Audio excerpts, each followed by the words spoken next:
ಜಯತಿ ಹರಿರಚಿಂತ್ಯಃ ಸರ್ವದೇವೈಕವಂದ್ಯಃ ಪರಮಗುರುರಭೀಷ್ಟಾವಾಪ್ತಿದಃ ಸಜ್ಜನಾನಾಂ ನಿಖಿಲ ಗುಣಗಣಾರ್ಣೋ ನಿತ್ಯ ನಿರ್ಮುಕ್ತದೋಷಃ ಸರಸಿಜನಯನೋऽಸೌ ಶ್ರೀಪತಿರ್ಮಾನದೋ ನಃ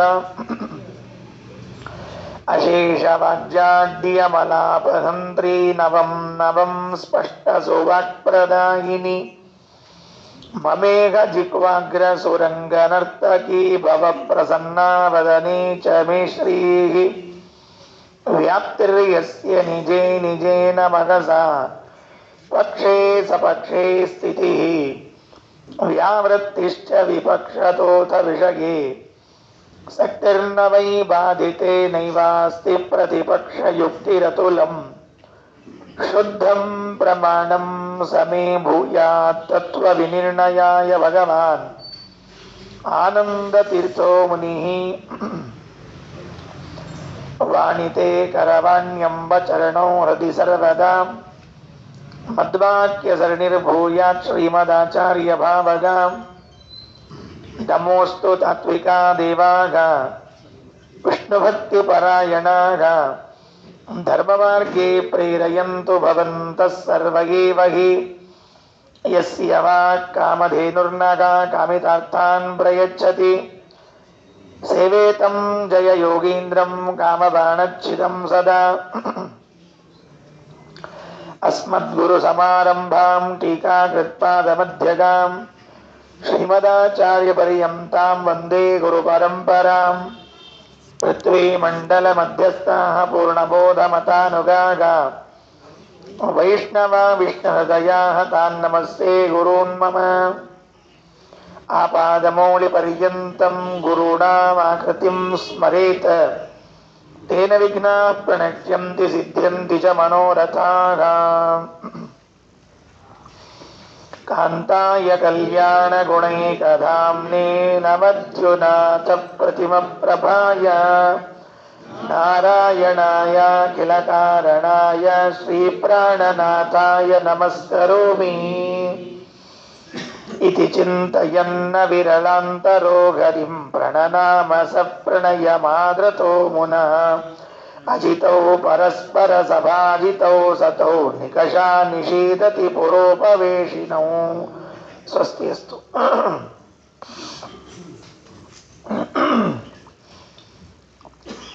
ನಾರಾಯಣ ಆಶ್ರಮದಲ್ಲಿ ಇರುವ ಭಗವಂತನನ್ನ ಅನೇಕ ಗುಣಗಳಿಂದ ಅನೇಕ ರೂಪಗಳಿಂದ ಅನುಸಂಧಾನವನ್ನ ಮಾಡ್ತಾ ಬಂದ ಆಚಾರ್ಯರು ಕೊನೆಯಲ್ಲಿ ಅನಂತ ರೂಪಗಳಿಂದ ಅಭಿನ್ನನಾದವನು ಶ್ರೀಹರಿ ಅಂತ ಅನುಸಂಧಾನ ಮಾಡಿ ಮುಕ್ತಾಯ ಮಾಡ್ತಾರೆ. ಇತಿ ಚಿಂತಯನ್, ಹೀಗೆ ಅನುಸಂಧಾನವನ್ನ ಹೀಗೆ ಧ್ಯಾನವನ್ನ ಮನಸ್ಸಿನಿಂದ ಮಾಡ್ತಾ ಅವಿರಳ ಅಂತರಹ, ಆಚಾರ್ಯರಿಗೆ ಮತ್ತೊಂದು ಹೆಸರು ಅವಿರಳ ಅಂತರಹ ಅಂತ ಹೆಸರಂತೆ. ಅವಿರಳ ಅಂತರ ಅಂತಂದ್ರೆ ವಿರಳ ಅಂದ್ರೆ ಬಹಳ ಕಡಿಮೆ, ಕ್ವಚಿತ್. ಅವಿರಳ ಅಂದ್ರೆ ಬಹಳ ಕ್ವಚಿತ್ ಅಲ್ಲ, ಯಾವಾಗಲೂ ಅಂತರ ಇಲ್ಲದೆ ಇದ್ದವರು, ಎಂದೂ ಅಂತರ ಇಲ್ಲದೆ ಇದ್ದವರು ಅಂದ್ರೆ ಜ್ಞಾನದಿಂದ ಘನೀಭೂತರಾದವರು. ಇಲ್ಲಿ ಒಂಚೂರು ಉಳ್ಕೊಂಡಿದೆ, ಅಲ್ಲೊಂದು ಸ್ವಲ್ಪ ತುಂಬಬೇಕು ಅಂತ ಏನಿಲ್ಲ. ಅವಿರಳ ಅಂತರ, ಮನಸ್ಸು ತುಂಬಿ ಇರುವಂಥವರು ಹರಿಂ ಪರಮಾತ್ಮನನ್ನು ಪ್ರಣನಾಮ ನಮಸ್ಕಾರ ಮಾಡಿದರು. ಸಪ್ರಣಯಂ ಆದೃತೋ ಅಮುನ, ಆ ನಾರಾಯಣ ಪ್ರೀತಿಯಿಂದ ಆನಂದ ತೀರ್ಥರಿಗೆ ಗೌರವಿಸಿದ್ದಂತೆ, ಆದರಿಸಿದ್ದಂತೆ. ಬಂದ್ರ ಅಂತ ಕೇಳಿದ್ದಂತೆ. ನಾರಾಯಣ ಭಗವಂತ ಆನಂದ ತೀರ್ಥರು ವಾಯುದೇವರು ಭೇಟಿಯಾದಾಗ ಬಂದೀರಾ, ಹೇಗಿದ್ದೀರಾ ಅಂತ ವ್ಯವಹಾರವನ್ನು ನಡೆಸಿ ತೋರಿಸ್ತಾನೆ. ನಾವು ನಮ್ಮವರೇ ಆಗಿದ್ರೆ ಅನೇಕ ಬಾರಿ ಭೇಟಿಯಾಗಿತ್ತು ಅಂತಾದರೆ ಅದೆಲ್ಲ ಏನ್ ಕೇಳೋದು ಬಿಡೋದು, ಈ ದಿವಸ ಕೇಳ್ತಿರ್ತಾರನ ಆರಾಮಿದ್ದೀರನೋ ಬಂದ್ರೇನೋ ಅಂತ ಏನ್ ಕೇಳೋದು ಅಂತ ಬಿಟ್ಬಿಡ್ತಿರ್ತೀವಿ ನಾವು. ಅಲ್ಲ, ನಿರಂತರವಾಗಿ ಸಕಲವನ್ನೂ ನೋಡುವಂತಹ ಭಗವಂತ, ನಿರಂತರವಾಗಿ ಭಗವಂತನ ನೋಡುವಂತಹ ವಾಯುದೇವರು ಇಬ್ಬರೂ ಎದುರಿಗಿದ್ದಾಗ ಸಪ್ರಣಯಂ ಆದೃತೋ ಅಮುನ, ಅತ್ಯಂತ ಪ್ರೀತಿಯಿಂದ ಆದರಿಸಿದರು. ಸಪ್ರಣಯಂ ಆದೃತೋ ಅಮುನ ಅಜಿತೌ ಪರಸ್ಪರ ಸಭಾಜಿತೌ.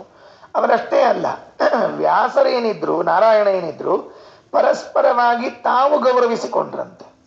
ವ್ಯಾಸರನ್ನ ನಾರಾಯಣ, ನಾರಾಯಣನನ್ನ ವ್ಯಾಸರು ಕೂಡ ಗೌರವಿಸಿಕೊಂಡಿದ್ದಾರಂತೆ. ಆಶ್ಚರ್ಯ ಆಗ್ತದೆ. ದೇವರ ಒಂದು ರೂಪಗಳು ಒಬ್ಬನು ಇನ್ನೊಬ್ಬನಂತೆ ವೃತ್ತಿಯನ್ನು ಮಾಡ್ತಾನಂತೆ. ಒಬ್ಬನಲ್ಲಿ ನಿಂತಾಡುವನು, ಮತ್ತೊಬ್ಬನಲ್ಲಿ ನೋಡುವನು, ಬೇಡುವನೊಬ್ಬನಲ್ಲಿ ಮಾತಾಡುವನು ಬೆರಗಾಗಿ. ಈ ಒಬ್ಬನೇ ವ್ಯಾಸನಾಗಿ ಇದ್ದು ನಾರಾಯಣನ ನೋಡಿದ್ದಂತೆ. ಹೇಗಿದ್ದೀರಿ ಅಂತ ಕೇಳಿದರು. ನಾರಾಯಣ ವ್ಯಾಸರನ್ನ ಕೇಳಿ ಹೇಗಿದ್ದೀರಿ ಅಂತ ಕೇಳಿದ್ರಂತೆ. ಇದು ವೃತ್ತಿ, ದೇವರು ಮಾಡುವಂತಹ ಒಂದು ವ್ಯವಸ್ಥೆ, ಒಂದು ನಟನೆ ಅದು.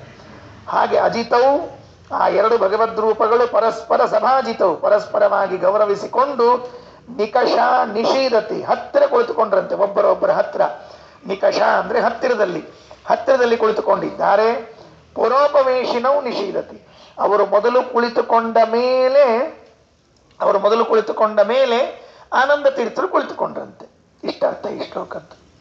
ಏನ್ ನೋಡ್ರಿ, ಎಲ್ಲೂ ಕೂಡ ಅದೊಂದೇನು ವ್ಯವಸ್ಥೆ ಅಂತಿದೆ, ಅದನ್ನು ಮುರಿಯೋ ಹಾಗಿಲ್ಲ. ಯಾರೇ ಯಾವಾಗಲೇ ಭೇಟಿಯಾಗಲಿ, ವಾಯುದೇವರು ಭಗವಂತನನ್ನ ಎಂದೇ ಭೇಟಿಯಾಗಲಿ ನಮಸ್ಕಾರ ಹಾಕೋದು ತಪ್ಪೋದಿಲ್ಲ.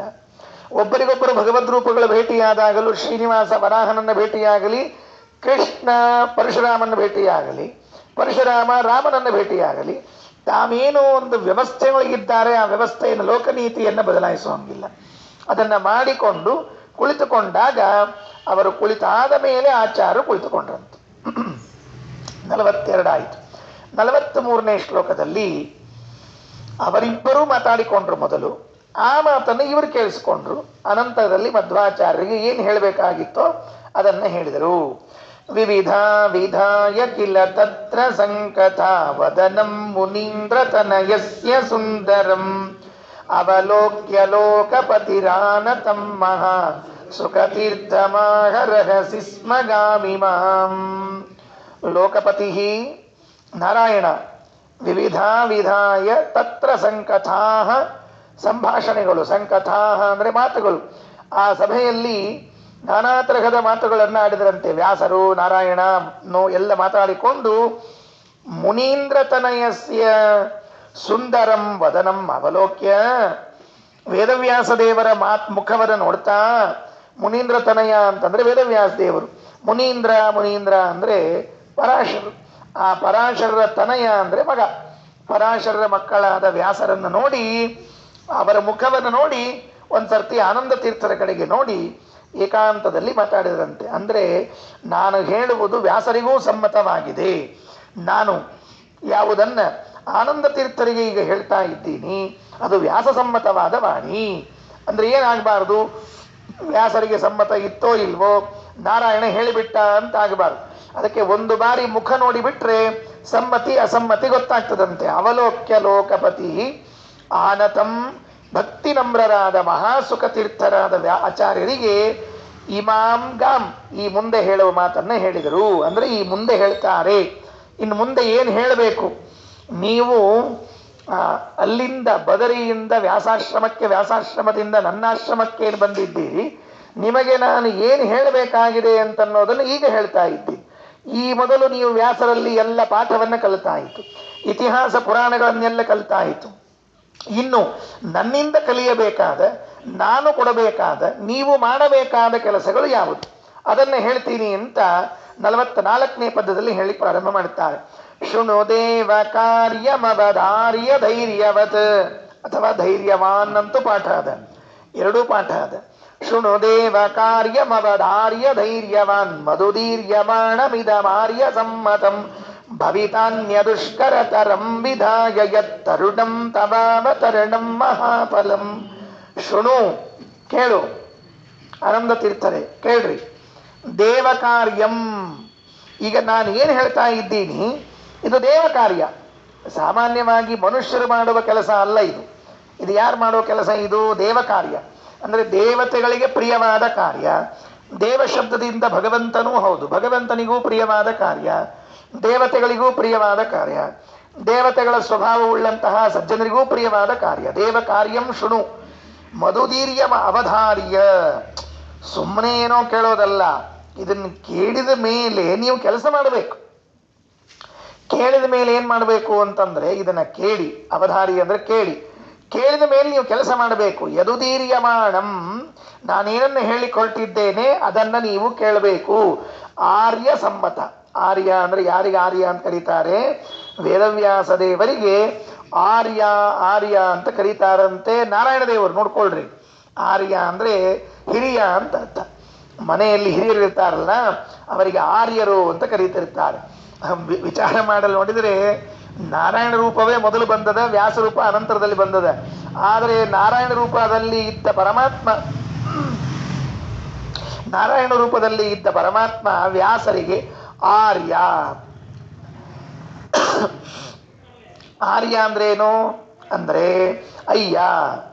ಆರ್ಯ ಶಬ್ದದ ತದ್ಭವ ಪದ ಅಯ್ಯ. ಕನ್ನಡದಲ್ಲಿ ಆರ್ಯ, ಸಂಸ್ಕೃತದಲ್ಲಿ ತದ್ಭವ ಯಾವುದು ಅಂದ್ರೆ ಅಯ್ಯ ಅಥವಾ ಅಜ್ಜ, ಹಿರಿಯಜ್ಜನ ಮಾತು ಅಂತ ಇರ್ತಾರಲ್ಲ ಹಾಗೆ ವ್ಯಾಸರು ಹಿರಿಯಜ್ಜ. ಅವರು ಯಾವಾಗ ಅಜ್ಜ ಆದರು ಅಂದ್ರೆ ಮಹಾಭಾರತದಲ್ಲಿ ಅವರೇ ಅಜ್ಜ. ಮಹಾಭಾರತದಲ್ಲಿ ಪಾಂಡುರಾಜನ್ನ ಅವರೇ ಹುಟ್ಟಿಸಿದವರು, ಧೃತರಾಷ್ಟ್ರನ ಹುಟ್ಟಿದವರು ಅವರೇ ಅಜ್ಜ. ಆ ಪಾಂಡುರಾಜನಿಗೆ ಹುಟ್ಟಿದ ಪಾಂಡವರಿಗೆ ಅಜ್ಜ. ಅವರ ಮಕ್ಕಳು ಯಾರವರು ಅಭಿಮನ್ಯು ಇದ್ದಾನಲ್ಲ, ಪರೀಕ್ಷಿತ ಇದ್ದಾನಲ್ಲ, ಅವರಿಗೆಲ್ಲ ಅಜ್ಜ. ಅದಕ್ಕೆ ಅಜ್ಜನ ಮಾತು. ನಾನು ಹೇಳ್ತಾ ಇರೋ ಮಾತು ಇದು ಆರ್ಯ ಸಮ್ಮತಂ, ನನಗೊಬ್ಬನಿಗೆ ಬೇಕಾದದ್ದಲ್ಲ, ವ್ಯಾಸರಿಗೂ ಸಮ್ಮತವಾದದ್ದು. ಅಷ್ಟೇ ಅಲ್ಲ, ತರುಣಂ ತವಾವತರಣಂ, ಇದೇನು ನೀವು ಮೂರನೇ ರೂಪವನ್ನ ಎತ್ತಿದ್ದೀರಿ, ತರುಣ ಅಂದ್ರೆ ಹೊಸದಾದ ರೂಪವನ್ನೇ ನೀವು ಎತ್ತಿದ್ದೀರಲ್ಲ, ಅದು ಮಹಾಫಲಂ ಭವಿತ. ಆಚಾರ್ಯರು ಮೂರನೇ ರೂಪವನ್ನ ಎತ್ತಿದ್ದು ಮಹಾಫಲಪ್ರದವಾಯಿತು ಅಂತಾಗಬೇಕು, ಮಹಾಫಲಪ್ರದವಾಯಿತು ಅಂತಾಗಬೇಕು. ರಾಮಾವತಾರ, ಕೃಷ್ಣಾವತಾರದಲ್ಲಿ ಎತ್ತಿದ ಹನುಮ ಭೀಮಾವತಾರಗಳು ಫಲಪ್ರದವಾದರೂ, ಭಗವತ್ ಸೇವಾ ರೂಪವಾದರೂ, ಸಜ್ಜನರಿಗೆ ಹಿತವಾಗುವಂತಹ ರೂಪ ಆದದ್ದು ಮಧ್ವಾವತಾರದಲ್ಲಿ. ಯದ್ಯಪಿ ಹೌದು ಅಲ್ಲಿಯೂ ಆಗಿದೆ, ಆದರೆ ಕಲಿಯುಗದಲ್ಲಿ ಆಗುವಷ್ಟು ವಿಶಿಷ್ಟವಾದ ಸೇವೆ, ವಿಶಿಷ್ಟವಾದ ಸಜ್ಜನರ ಅನುಗ್ರಹ ಅದು ಇನ್ಯಾವುದರಲ್ಲೂ ಆಗಿಲ್ಲ. ಅದಕ್ಕೆ ಆಚಾರ್ಯರು ತಾತ್ಪರ್ಯ ನಿರ್ಣಯದಲ್ಲಿ ಹೇಳುವಾಗ ಪ್ರಥಮೋ ಹನುಮಾನ್ ನಾಮ, ದ್ವಿತೀಯೋ ಭೀಮಯೇವ ಚ, ಪೂರ್ಣ ಪ್ರಜ್ಞ, ತೃತೀಯಸ್ತು ಭಗವತ್ ಕಾರ್ಯ ಸಾಧಕ. ಇದೆ ಭಗವತ್ ಕಾರ್ಯ ಸಾಧಕ. ಇಷ್ಟು ದಿವಸ ಅಲ್ಲಿ ಹನುಮದ ಅವತಾರದಲ್ಲಿ ರಾಮ ಹೇಳಿದ ಲಂಕೆಗೆ ಹೋಗ್ಬಾ ಅಂತ ಹೋಗಿ ಬಂದ, ಭೀಮ ಹೇಳಿದ ಕೃಷ್ಣ ಹೇಳಿದ ಭೀಮನಿಗೆ ಜರಾಸಂಧನ ವಧೆ ಮಾಡಿಬಿಟ್ಟ. ಇಲ್ಲೇನು ಹೇಳಿದರು? ಭಗವತ್ ಕಾರ್ಯ ಸಾಧಕತ್ವ ಅಲ್ಲಿ ಇಲ್ಲೇನಿದೆ ಅಂತ ಕೇಳಿದ್ರೆ ನಾರಾಯಣ ವ್ಯಾಸರು ಒಂದೇ ಮಾತು ಹೇಳಿದರು, ಇದನ್ನು ಮಾಡ್ಬೇಕು ನೀನು ಅಂತ. ಅದನ್ನು ಮಾಡಿದ್ರು, ಭಗವತ್ ಕಾರ್ಯ ಸಾಧಕ. ನಮ್ಮ ಕಾರ್ಯ ಸಾಧನೆ ಮಾಡಿಕೊಳ್ಬೇಕು, ಭಗವಂತನ ಕಾರ್ಯವನ್ನು ಸಾಧಿಸಬೇಕು. ಈಗ ನಮಗೆ ಶಾಸ್ತ್ರ ಹೇಳೋದು ಹೀಗೆ ಹೇಳ್ತದೆ, ನಾವು ನಮ್ಮದನ್ನ ಸಾಧನೆ ಮಾಡಿಕೊಳ್ಳಿಕ್ ಬಂದಿದ್ದೀವ, ಭಗವತ್ ಕಾರ್ಯವನ್ನು ಸಾಧನೆ ಮಾಡ್ಲಿಕ್ಕೆ ಬಂದಿದ್ದೀವ? ನಮ್ಮ ಯೋಗ್ಯತೆ ಇಲ್ಲ. ನಮ್ಮ ಯೋಗ್ಯತೆ ಭಗವತ್ ಕಾರ್ಯ ಸಾಧನೆ ಮಾಡುವಷ್ಟಿಲ್ಲ. ನಮ್ದು ಸ್ವರೂಪದ ಸಾಧನೆ ಮಾಡಿಕೊಳ್ಳಿಕ್ ಬಂದದ್ದಷ್ಟೇ.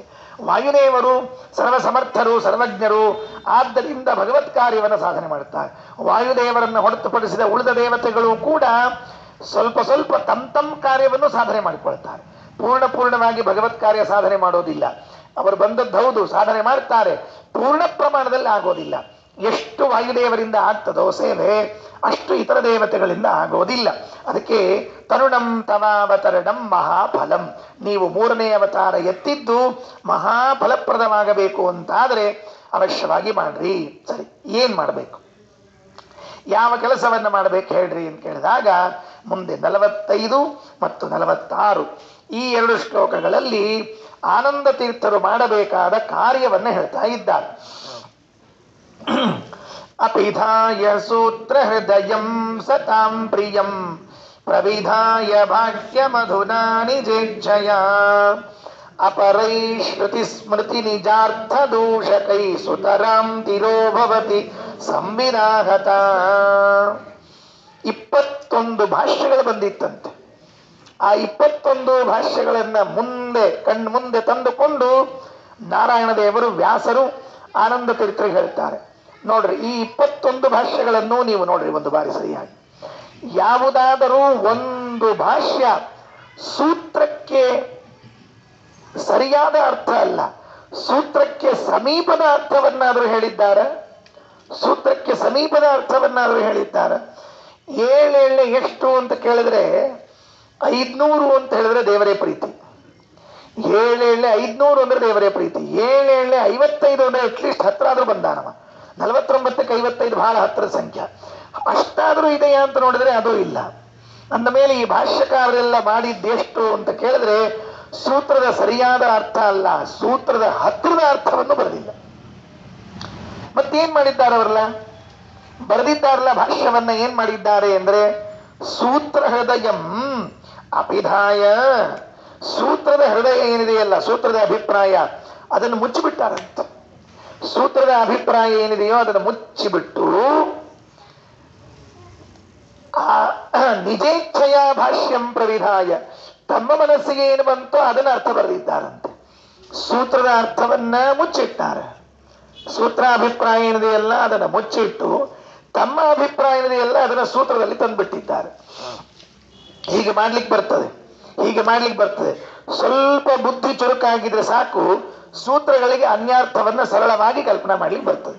ಹಾಗೆ ಮಾಡಿದ್ದಾರೆ ಉಳಿದ ಭಾಷ್ಯಕಾರರು ಅನ್ನುವುದನ್ನ ನಾವು ಬ್ರಹ್ಮಸೂತ್ರ ಭಾಷ್ಯವನ್ನ ಓದಿದಾಗ ಅರ್ಥ ಆಗುತ್ತೆ. ಬ್ರಹ್ಮಸೂತ್ರ ಭಾಷ್ಯವನ್ನ ಓದದೇ ಇದ್ರೆ ಅರ್ಥ ಆಗೋದಿಲ್ಲ. ಸುಮ್ಮನೆ ಒಂದು ಮಾತು ಹೇಳ್ತೀನಿ, ಹೇಗೆ ವ್ಯಾಸರ ಅಭಿಪ್ರಾಯವನ್ನ ಮುಚ್ಚಿಟ್ಟು ತಮ್ಮ ಅಭಿಪ್ರಾಯವನ್ನ ಹೇಳಿದ್ದಾರೆ. ಓಂ ಶಾಸ್ತ್ರಯೋನಿತ್ವಾತೋ ಮತ್ತೊಂದು ಸೂತ್ರ, ಓಂ ಶಾಸ್ತ್ರಯೋನಿತ್ವಾತೋ ಮತ್ತೊಂದು ಸೂತ್ರ. ಈ ಸೂತ್ರದಲ್ಲಿ ಏನ್ ಹೇಳಿಕ್ ಹೊರಟಿದ್ದಾರೆ ಅಂದ್ರೆ ದೇವರು ನಿಮ್ಮ ಕಣ್ಣಿಗೆ ಕಾಣ್ತಾನ ಅಂದ್ರೆ ಇಲ್ಲ. ದೇವರು ನಿಮಗೆ ಹೇಗೆ ಸಿಗುತ್ತಾನೆ ಅಂದ್ರೆ ಶಾಸ್ತ್ರಗಳಿಂದ ಸಿಗುತ್ತಾನೆ. ಇಷ್ಟೇ ಆ ಸೂತ್ರದ ಅಭಿಪ್ರಾಯ. ಏನು ಅಂದ್ರೆ ಶಾಸ್ತ್ರವೇ ಪ್ರಮಾಣ, ದೇವರ ವಿಷಯದಲ್ಲಿ ಶಾಸ್ತ್ರವು ಪ್ರಮಾಣ. ಇದು ವ್ಯಾಸರ ಅಭಿಪ್ರಾಯ, ನಾರಾಯಣನ ಅಭಿಪ್ರಾಯ, ಸತಾಂ ಪ್ರಿಯಂ, ಸಜ್ಜನರಿಗೆ ಸೇರುವ ಅರ್ಥ ಇದು. ಇದೇನರ್ಥ? ಇದು ಸಜ್ಜನರಿಗೆ ಹಿಡಿಸುವಂತ ಅರ್ಥ. ಸಹಜವಾಗಿದೆ, ನಾವೆಲ್ಲ ಭಗವಂತನನ್ನ ಕಾಣಬೇಕು ಅಂತ ಅಪೇಕ್ಷೆ ಇಟ್ಕೊಂಡು ಹುಡುಕ್ಲಿಕ್ಕೆ ಹೋದ್ರೆ ಸಿಗಲಿಲ್ಲ.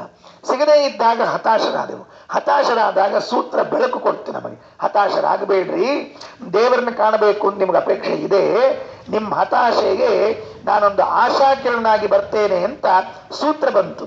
ನಿಮಗೆ ದೇವರು ಬೇಕಲ್ಲ, ಶಾಸ್ತ್ರಗಳನ್ನ ಓದು.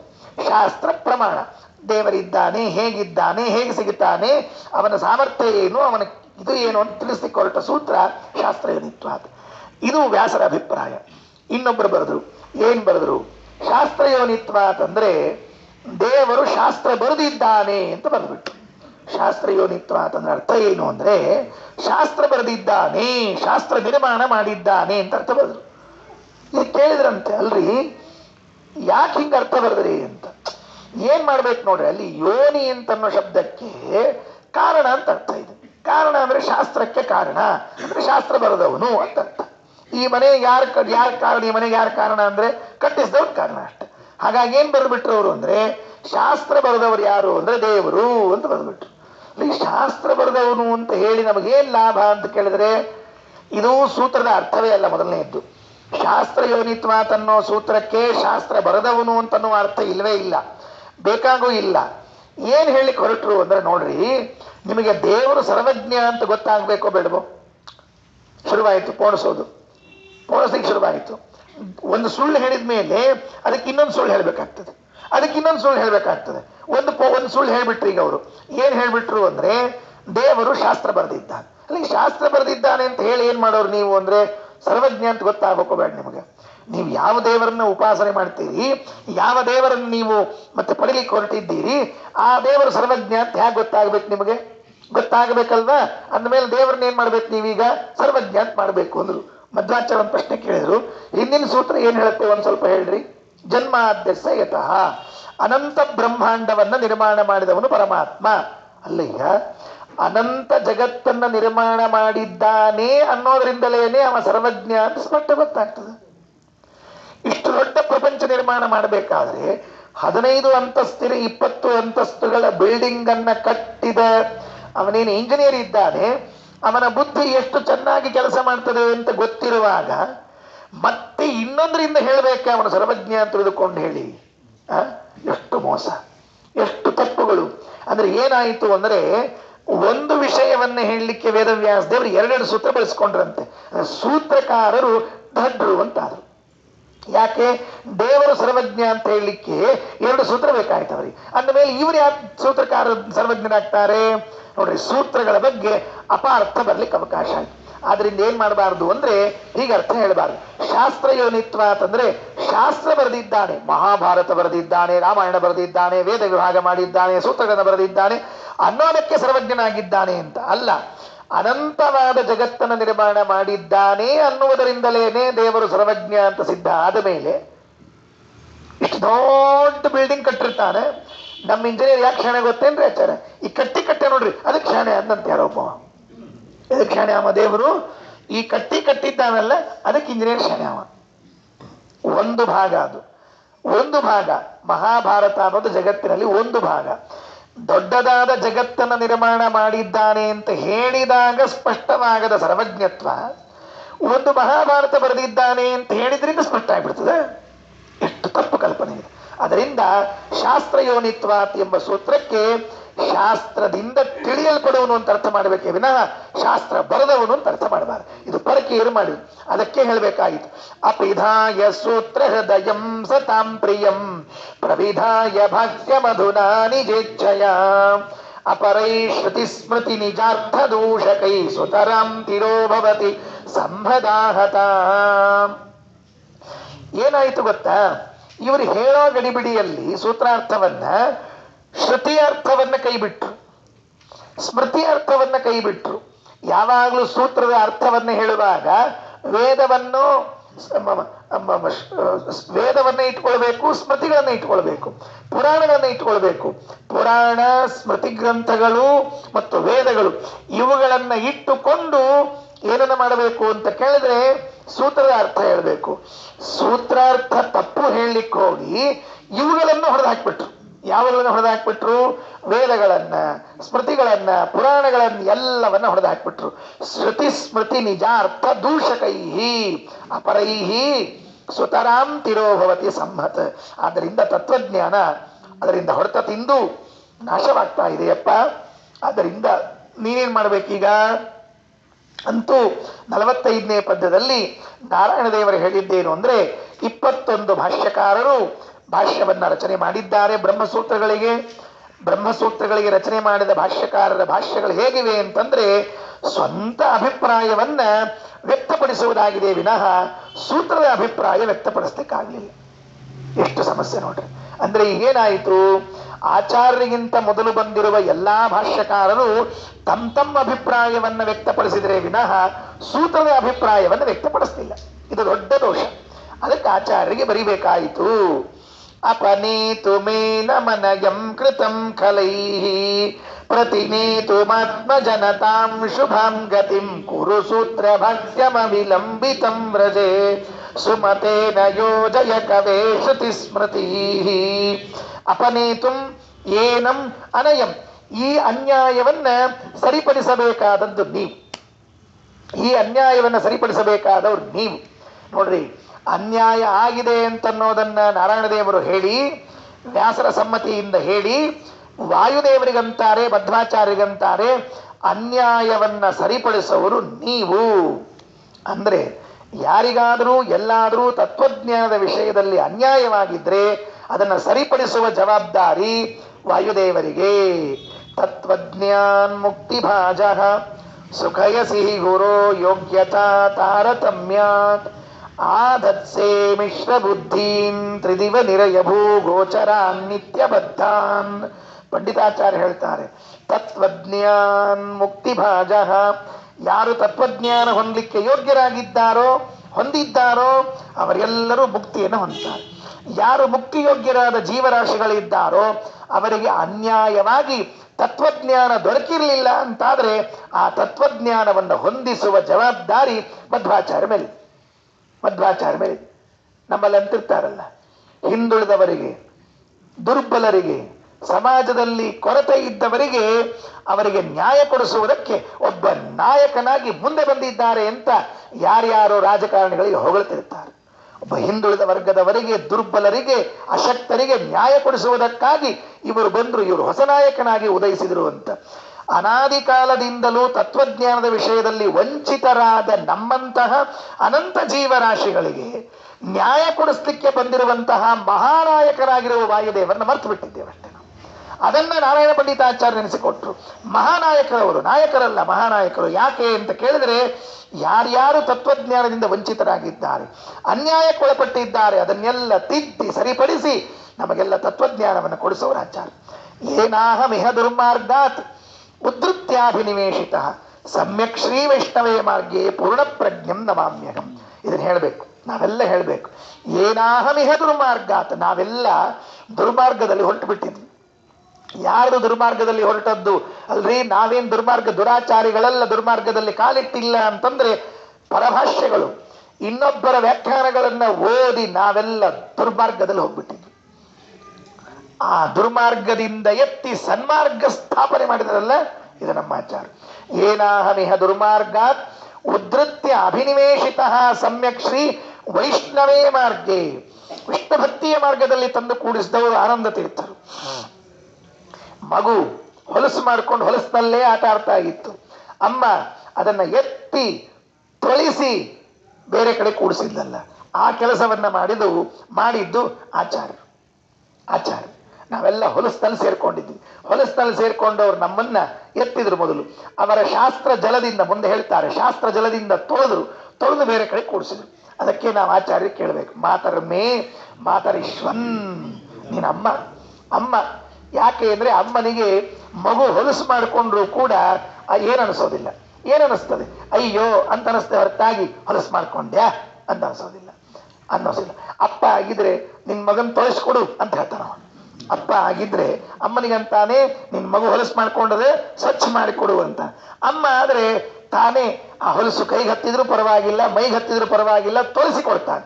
ಅದರಿಂದ ವಾಯುದೇವರು ಮಾತರಿಶ್ವನ್ ಹೇಗಿದ್ದಾರೆ ಅಂದ್ರೆ ಹೊಲಸು ತೊಳೆದು ಸ್ವಚ್ಛ ಮಾಡಿ ನಮ್ಮನ್ನೆಲ್ಲ ಉದ್ಧಾರ ಮಾಡ್ಲಿಕ್ಕೆ ಬಂದವರು. ಏನಾಹಮಿಹ ದುರ್ಮಾರ್ಗಾತ್ ಉದ್ಧತ್ಯ ಅಭಿನಿವೇಶಿತ ಸಮ್ಯಕ್ ಶ್ರೀ ವೈಷ್ಣವೇ ಮಾರ್ಗೇ ಪೂರ್ಣ ಪ್ರಜ್ಞಂ ನಮಾಮ್ಯ. ಪೂರ್ಣಪ್ರಜ್ಞರು ನಾವು ಆಚಾರ್ಯರು ಎಷ್ಟು ನೆನೆಸ್ಬೇಕು. ಪ್ರತಿ ಕ್ಷಣ ಮಧ್ವಾಚಾರ್ಯ ನೆನೆಸದೇ ಇರಬಾರ್ದು. ಊಟ ಮಾಡಿದರೆ ಆಚಾರ್ಯರು, ಮಲಗಿದ್ರೆ ಆಚಾರ್ಯರು, ಎದ್ರೆ ಆಚಾರ್ಯರು, ನಿಂತ್ರೆ ಆಚಾರ್ಯರು.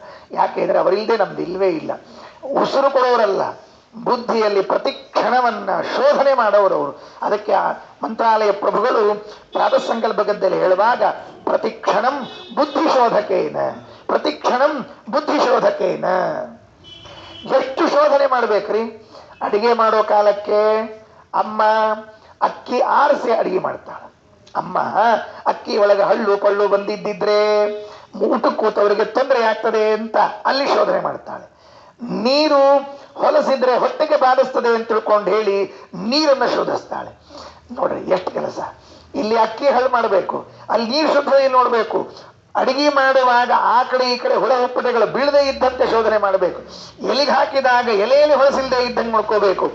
ಒಂದು ಊಟಕ್ಕೆ ಹಾಕುವಾಗ ತಾಯಿಗೆ ಇಷ್ಟು ಜವಾಬ್ದಾರಿಗಳಿದ್ದದ್ದಾದ್ರೆ ಅನಂತ ಜೀವರಾಶಿಗಳಿಗೆ ಯೋಗ್ಯರಾದವರಿಗೆ ಒಳ್ಳೆ ತತ್ವಜ್ಞಾನ ಸಿಗಬೇಕಾದ್ರೆ ಪ್ರತಿ ಕ್ಷಣದಲ್ಲಿ ಬುದ್ಧಿ ಶೋಧನೆ ಮಾಡಬೇಕಾದ ಜವಾಬ್ದಾರಿ ಮಧ್ವಾಚಾರ್ಯರಿಗೆ. ಆದ್ದರಿಂದ ಪ್ರತಿಕ್ಷಣಂ ಬುದ್ಧಿಶೋಧಕೇನ ಏನಾಹಮಿಹ ದುರ್ಮಾರ್ಗಾತ್ ಮಾತರಿಶ್ವನ್. ಇದೆಲ್ಲ ನಾವು ವಾಯುದೇವರಲ್ಲಿ ಅನುಸಂಧಾನ ಮಾಡಬೇಕು. ಸುಮ್ಮನೆ ವಾಯುದೇವರ ಪೂಜೆ ಮಾಡಬೇಡ್ರಿ. ವಾಯುದೇವರು ಹನುಮಪ್ಪನ ಗುಡಿಗೆ ಹೋಗಿರ್ತೀರಿ, ಉದ್ದಕ್ಕೆ ನಮಸ್ಕಾರ ಹಾಕೋದು. ಹನುಮಪ್ಪಗೆ ಅದೊಂದು ಎಳ್ಳಿನ ಎಣ್ಣಿ ದೀಪ. ಹನುಮಪ್ಪಗೆ ಎಳ್ಳೆಣ್ಣಿ ದೀಪ. ಯಾಕ? ಹನುಮಪ್ಪ ಬಹಳ ಕಾಟ ಆಗ್ಯದ, ಒಂಚೂರು ನೀನೇ ನೋಡ್ಕೋ ಅಂತ ಎಳ್ಳೆಣ್ಣೆ ಹಚ್ಚಿಬಿಡೋದು. ಹನುಮಪ್ಪ ಅಂತಾನ, ಮಾಡ್ತೀನಿ ಬಾ ನನಗೆ ಬರೋಬ್ಬರಿ ಅಂತಾನ. ಅಷ್ಟ ಬೇಕಾಗಿಲ್ಲ, ಅದೆಲ್ಲ ಮಾಡ್ರಿ. ಲೌಕಿಕ ಅದಲ್ಲ. ಅಲೌಕಿಕವಾಗಿ ಅಧ್ಯಾತ್ಮದಲ್ಲಿ ನಾವು ಚಿಂತನೆ ಮಾಡಬೇಕಾದದ್ದು ಪ್ರತಿ ಕ್ಷಣಂ ಬುದ್ಧಿಶೋಧಕೇನ ಏನಾಹಮಿಹ ದುರ್ಮಾರ್ಗಾತ್ ಉದ್ಧತ್ಯಾಭಿನಿವೇಶಿತ. ಅದನ್ನೇ ಹೇಳಿದರು. ಅಪನೇತು ಮೇನ ಮನಯಂ ಕೃತಂ ಖಲೈಹಿ ದುರ್ಜನರಿಂದ ಈ ಅನ್ಯಾಯ ಏನಾಗಿದೆ ಇದನ್ನು ಸರಿಪಡಿಸಬೇಕು. ಪ್ರತಿನೇತು ಯಾರಿಗೆ ಆತ್ಮಜನತಾಂ ಶುಭಾಂ ಗತಿಂ.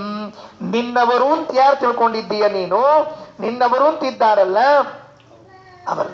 ನಾವು ಹೇಳಬೇಕು, ದೇವರೇ, ಮುಖ್ಯ ಪ್ರಾಣ ದೇವರೇ, ನಾನು ನಿನ್ನನ್ನು ನನ್ನವ ಅಂತ ಹೇಳಿದ್ರಲ್ಲ, ನೀನು ನನ್ನನ್ನು ನಿನ್ನವ ಅಂತ ತಿಳಿಬೇಕು. ದೊಡ್ಡ ಸಮಸ್ಯೆ ಅದೇ.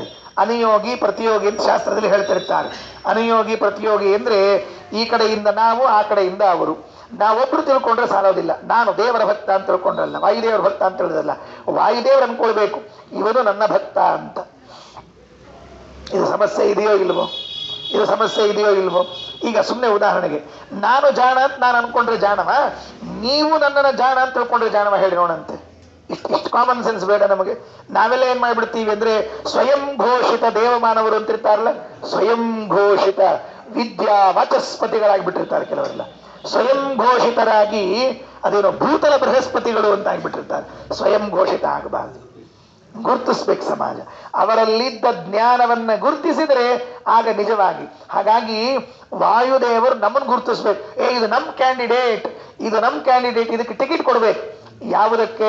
ವಿಧಾನಸಭೆಗೋ ಲೋಕಸಭೆಗೋ ಟಿಕೆಟ್ ಕೊಡಿಸ್ತಾರಲ್ಲ, ಹಾಗೆ ವಾಯುದೇವರು ವೈಕುಂಠ ಸಭೆಗೆ ಟಿಕೆಟ್ ಕೊಡಿಸೋರು. ಆದ್ರಿಂದ ಅವ್ರು ಗುರುತಿಸ್ಬೇಕು ನಮ್ಮನ್ನ, ಇದು ನಮ್ ಕ್ಯಾಂಡಿಡೇಟ್ ಅಂತ ತಿಳ್ಕೊಂಡೇ ಗುರುತಿಸ್ಬೇಕು. ಅದಕ್ಕೆ ಹೇಳಿದ್ರು, ಪ್ರತಿನೇತು ಮಾತ್ಮಜನ ತಾಂ ಶುಭಾಂ ಗತಿಂ ಕುರು ಸೂತ್ರ ಭಾಷ್ಯಂ ಅವಿಲಂಬಿತಂ ವ್ರಜೇಹೆ. ಈ ಕೂಡಲೇ ಹೊರಟುಬಿಡು, ಲೇಟ್ ಮಾಡ್ಬಿಡ. ಬಂದದ್ದಾಯ್ತು, ಬಹಳ ದಿವಸ ಆಯ್ತು ನೀ ಬಂದು. ನಮ್ಮ ಪ್ರವಚನದಾಗ ಬದ್ರಿಗೆ ಬಂದ 15 ದಿವಸ ಆತ್ರಿ. ನಮ್ಮ ಮನ್ಯಾಗ ಕೇಳಿಕತ್ತಾರ, ಮುಗಿತದ ಇಲ್ಲ ಬದರಿ ಅಂತ ಕೇಳಿಕತ್ತಾರ. ಎಷ್ಟು ದಿವಸದಿಂದ ಹಿಂಗೆ ಹೇಳೋರು, ಬದರಿ ಹೋಗ್ಲಿಕ್ಕತ್ತದ ಹಂಗೆ ಬದರಿಯೊಳಗೆ ಇದ್ದೀರಿ ಅಂತೇಳಿ. ಎಂದ್ರೆ ಮದ್ದಾಚಾರ ಕತಿ ಬರ್ತದೋ ಎಲ್ಲೋ ಬರೇ ಬದರಿಗೆ ಕೋತೀವಿ ಅಂತೇಳಿ. ನಾವೇ ಬದರಿಗೆ ಬಂದು 15-20 ದಿವಸ ಆಗೋಯ್ತಿರಿಗೆ. ಇನ್ನು ಅಲ್ಲಿ ಪಾಪ ಬದರಿಗೆ ಕೂತವ್ರ ಶಿಷ್ಯರ ಕಥೆ ಏನು, ಸತ್ಯತೀರ್ಥರ ಕಥೆ ಏನು, ಅವರೆಲ್ಲ ಕಾಯ್ತಾ ಇದ್ದಾರೆ. ಅವಿಲಂಬಿತಂ, ತಡ ಮಾಡಬೇಡ. ವ್ರಜೇಹೆ, ಹೋಗಬೇಕು. ಹೋದ ಕೂಡಲೇ ಮೊದಲ ಕೆಲಸ ಏನ್ ಗೊತ್ತೇನು? ಸೂತ್ರ ಭಾಷ್ಯವನ್ನ ಬರೆಯೋದು. ದೇವರು ಕರೆದು ಹೇಳ್ಬೇಕಾದ್ರೆ ಎಂಥ ಯೋಗ್ಯತೆ.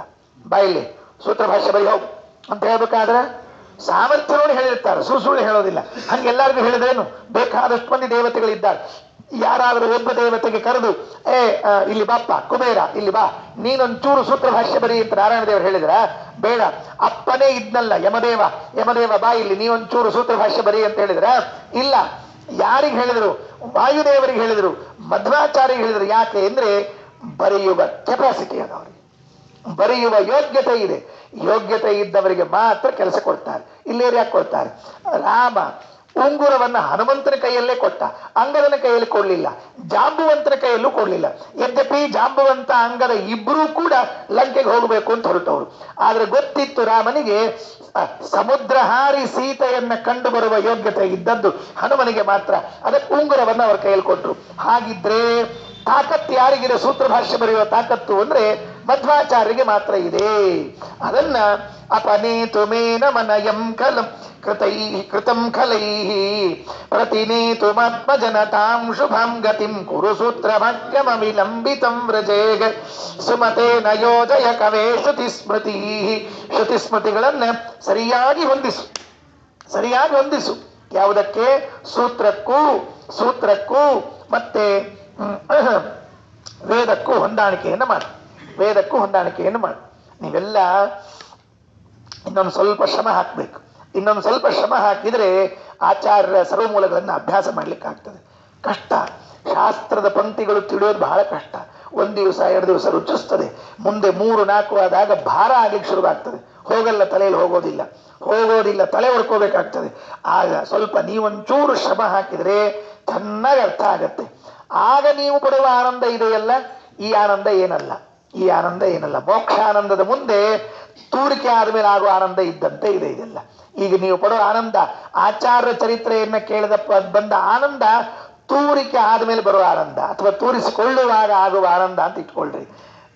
ಆಚಾರ್ಯ ಗ್ರಂಥಗಳ ಅಧ್ಯಯನ ಮಾಡಿದಾಗ ಬರುವ ಆನಂದ ಮೋಕ್ಷಾನಂದ. ಅದಕ್ಕೆ ಅದನ್ನು ಪಡಿಬೇಕು. ಇದನ್ನೆಲ್ಲ ನಾವು ಆಚಾರ್ಯ ಗ್ರಂಥದ ಕಡೆಗೆ ಒಲವು ತೋರಿಸ್ಬೇಕು.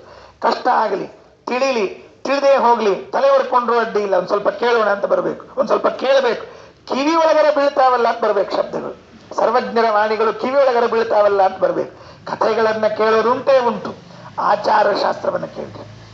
ಇಲ್ಲಿ ಅಲ್ಲಿ ಅಲ್ಲ, ಎಲ್ಲೇ ನಡೀಲಿ. ಒಂದು ನೆನಪಿಟ್ಟುಕೊಳ್ರಿ, ಎಲ್ಲೇ ಆಚಾರ್ಯ ಸರ್ವಮೂಲ ಗ್ರಂಥಗಳ ಪಾಠ ನಡೀತಾ ಇದ್ರೆ ಅವಶ್ಯವಾಗಿ ಹೋಗ್ರಿ. ಯಾರೇ ಒಬ್ಬ ವಿದ್ವಾಂಸರು ಕಳಕಳಿಯಿಂದ ಆಚಾರ ಶಾಸ್ತ್ರವನ್ನ ಜಗತ್ತಿಗೆ ಮುಟ್ಟಿಸಬೇಕು ಅಂತ ಪ್ರಯತ್ನ ಮಾಡ್ತಿದ್ರೆ ಎಲ್ಲ ಕಡೆಗೆ ಹೋಗ್ರಿ. ಯಾಕೆ ಅಂದ್ರೆ ಗಾಳಿ ಒಂದೇ ಕಡೆಗೆ ಇರೋದಿಲ್ಲ, ಸರ್ವತ್ರ ಇರ್ತದೆ. ಗಾಳಿಯೇ ಎಲ್ಲ ಕಡೆಗೆ ಇದ್ಮೇಲೆ ಆ ಗಾಳಿ ಅವತಾರರಾದ ವಾಯುದೇವರ ಶಾಸ್ತ್ರ ಎಲ್ಲ ಕಡೆಗೆ ಇರ್ತದೆ ಅಂತ ಏನು ಹೇಳಬೇಕು? ಎಲ್ಲಿಯಾದರೂ ಹೋಗ್ರಿ, ಒಟ್ಟಿನಲ್ಲಿ ಜೀವನದಲ್ಲಿ ಆಚಾರ್ಯ ಶಾಸ್ತ್ರದ ಶ್ರವಣ ನಿರಂತರವಾಗಿ ನಿಮ್ಮ ಜೊತೆಗೆ ಇರಲಿ, ಅಷ್ಟಭಿಪ್ರಾಯ. ಆಮೇಲೆ ಅಮಿತಾಮಿತಾಮಪಿ ಗಿರಂ ಜಗದ್ಗುರೋ ಇತಿ ತಾಂ ನಿಶಮ್ಯ ವಿರಳೇತರಂತರಃ ವದತಾಂ ವರಸ್ತಮ ವದತ್ತದಾತಯೋರ್ವಿರಹ ಕ್ಷಮಃ ಖಲು ಚರಾಚರೇಶಯೋ. ಅಮಿತಾಮಿತಾಮಪಿ ಗಿರಂ, ಎರಡೇ ಮಾತು ಹೇಳಿದರು, ಜಾಸ್ತಿ ಹೇಳೇ ಇಲ್ಲ. ಅವರು ತಪ್ಪು ಬರೆದಾರ, ನೀ ಸರಿ ಬರಿ, ಎರಡೇ ಮಾತು. ಆದರೆ ಈ ಎರಡು ಮಾತುಗಳಲ್ಲಿ ಮಿತಾಮಪಿ ಅಮಿತಾಂ ಗಿರಂ, ಸಣ್ಣ ಮಾತಿನಲ್ಲಿ ದೊಡ್ಡ ಅರ್ಥ, ಸಣ್ಣ ಮಾತಿನಲ್ಲಿ ದೊಡ್ಡ ಅರ್ಥ. ಎಷ್ಟು ತುಂಬಿದೆ, ಎಷ್ಟು ತುಂಬಿದೆ.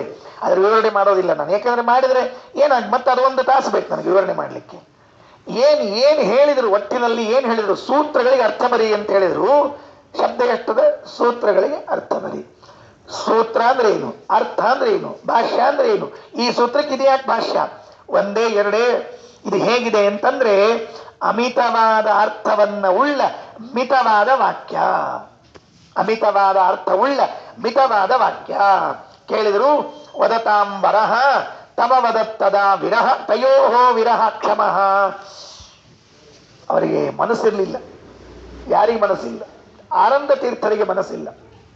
ಬಿಟ್ಟು ಹೋಗ್ಲಿಕ್ಕೆ ಮನಸ್ಸಾಗುವಂತ, ಬಿಟ್ಟು ಹೋಗ್ಲಿಕ್ಕೆ ಮನಸ್ಸಾಗುವಂತ. ಕೆಲವು ಅಂತಿರ್ತಾರೆ ನೋಡ್ರಿ, ಎಲ್ಲರ ಗುಡಿಯೊಳಗೆ ಹೋಗಿ ಕೂತ್ ಬಿಟ್ರೆ ಮನೆಗೆ ಹೋಗ್ಬೇಕು ಅನ್ಸಂಗಿಲ್ರಿ ಆಚಾರ.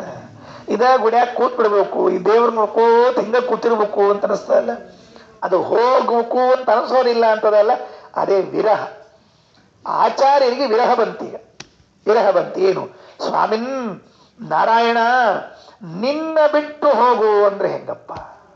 ವ್ಯಾಸರೇ ನಿಮ್ಮನ್ ಬಿಟ್ಟು ಹೋಗು ಅಂದ್ರೆ ಹೆಂಗೆ? ವಿರಹ ಕ್ಷಮಃ ಖಲು ಚರಾಚರೇಶಯೋ. ಅವರಿಬ್ಬರು ಬಿಟ್ಟು ಹೋಗ್ಲಿಕ್ಕೆ ಅಪೇಕ್ಷೆ ಇಲ್ಲದೆ ಇದ್ದು 48ನೇ ಶ್ಲೋಕದಲ್ಲಿ ಮಾತಾಡ್ತಾನೆ. ಭವತೋರಿತ ಸತತ ಸೇವನಾಮೃತೆ ಮಮ ಮಂತು ಮಸ್ತು ಭಗವನ್ನನುಗ್ರಹ ನ ಲಭೇಯ ವಲ್ಲಭತ ಮೇದೃಶಂ ಸುಖಂ ಜಗತಾಂ ತ್ರಯೇಪಿ ಜಗದೇಕ ಮಂಗಳಂ. ಭವತಃ ಭವತೋಃ ಇತಃ ಭವತಃ ಭವತೋಃ ಭವತಾಂ ಭವತೋಃ ಇತಃ ಸತತ ಸೇವನಾಮೃತೆ. ನನಗೆ ಒಂದು ಆಶೆ ಅದ, ನೀವು ಹೇಳೋದೆಲ್ಲ ಹೇಳ್ಬಿಟ್ರಿ. ನನ್ನ ಆಸೆ ಒಂದನ್ನು ನಿಮ್ಮ ಮುಂದೆ ಇಟ್ಕೋತೀನಿ, ನಿಮ್ಮ ಮುಂದೆ ಇಡ್ತೀನಿ ನನ್ನ ಆಸೆ. ಏನ್ ನಿನ್ನ ಆಸೆ ಅಂತ ಕಣ್ಣಿನಲ್ಲೇ ಪ್ರಶ್ನೆ ಮಾಡಿದ್ರು ನಾರಾಯಣ ದೇವರು. ಏನಿಲ್ಲ, ನಿಮ್ಮಿಬ್ಬರ ಸೇವೆಯನ್ನ ಮಾಡ್ತಾ ಇಲ್ಲೇ ಇರಬೇಕು ಅಂತ ಇಟ್ಕೊಂಡಿದ್ದೀನಿ ಅಷ್ಟೆ, ಬೇರೆ ಏನ್ ಬೇಡ.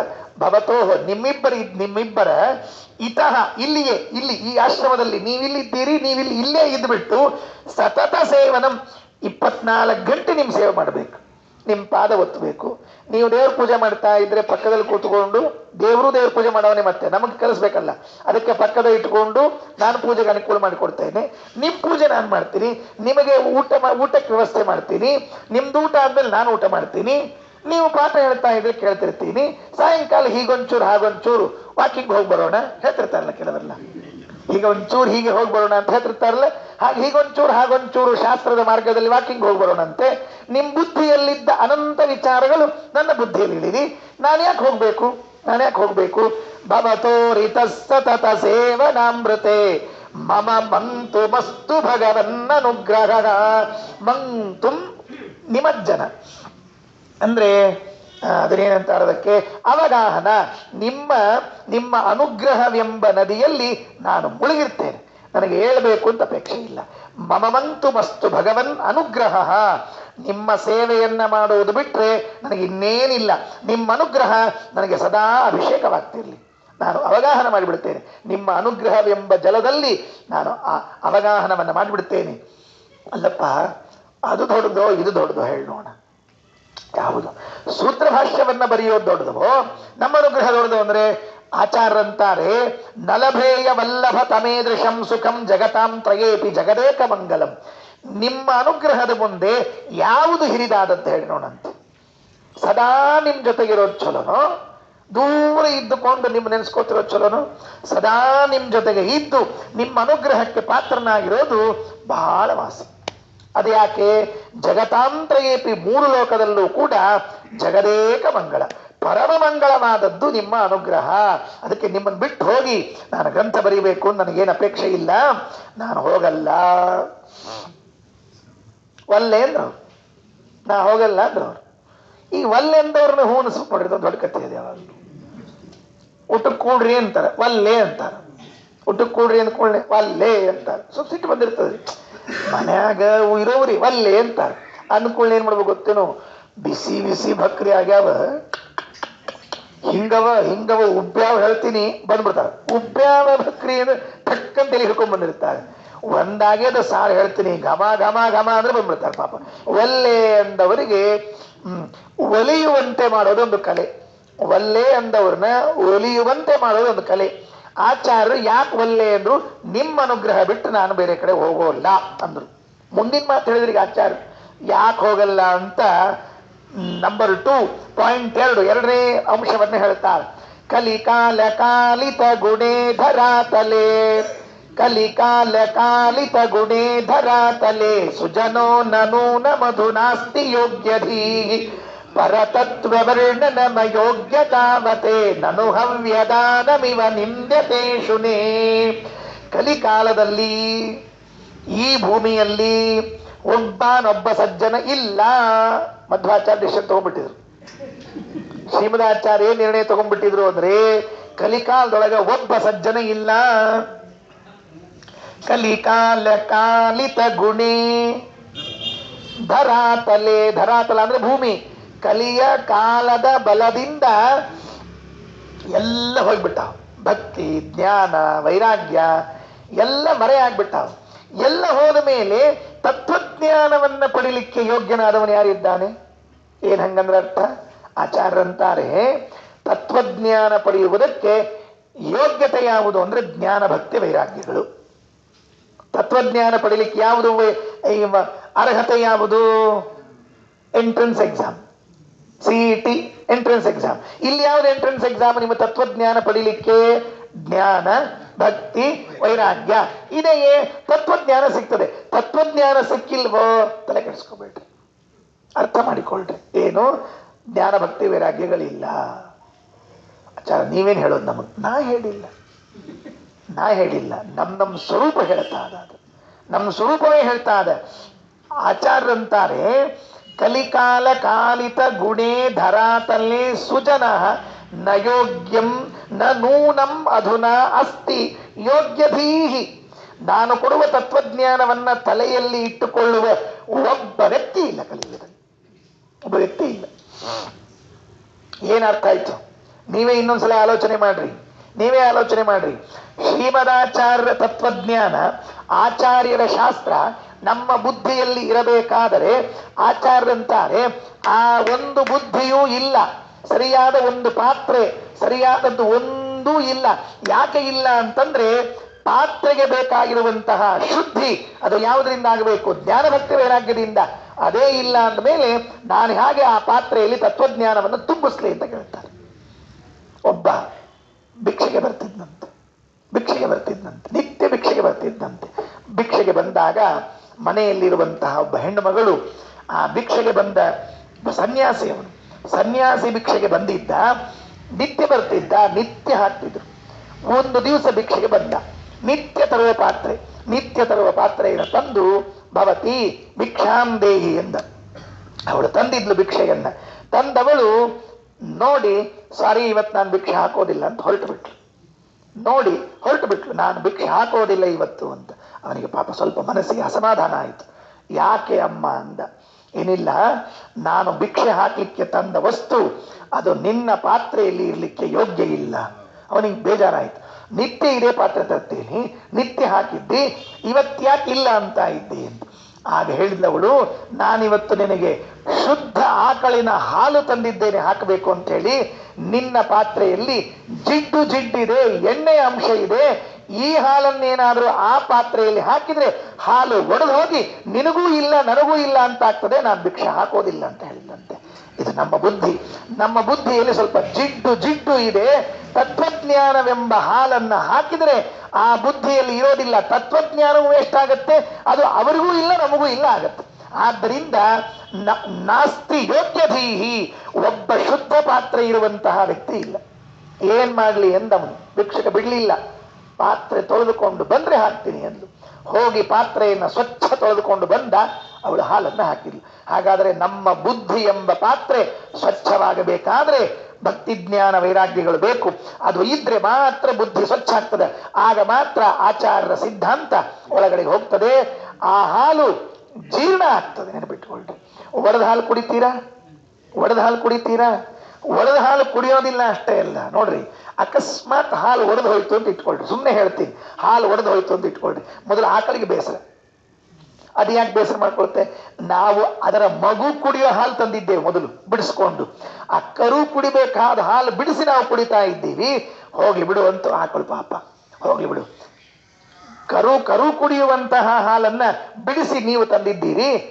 ನೀವಾದ್ರೂ ಕುಡಿದಿದ್ದೀರಾ ಅಂದ್ರೆ ನೀವು ಕುಡಿಲಿಲ್ಲ.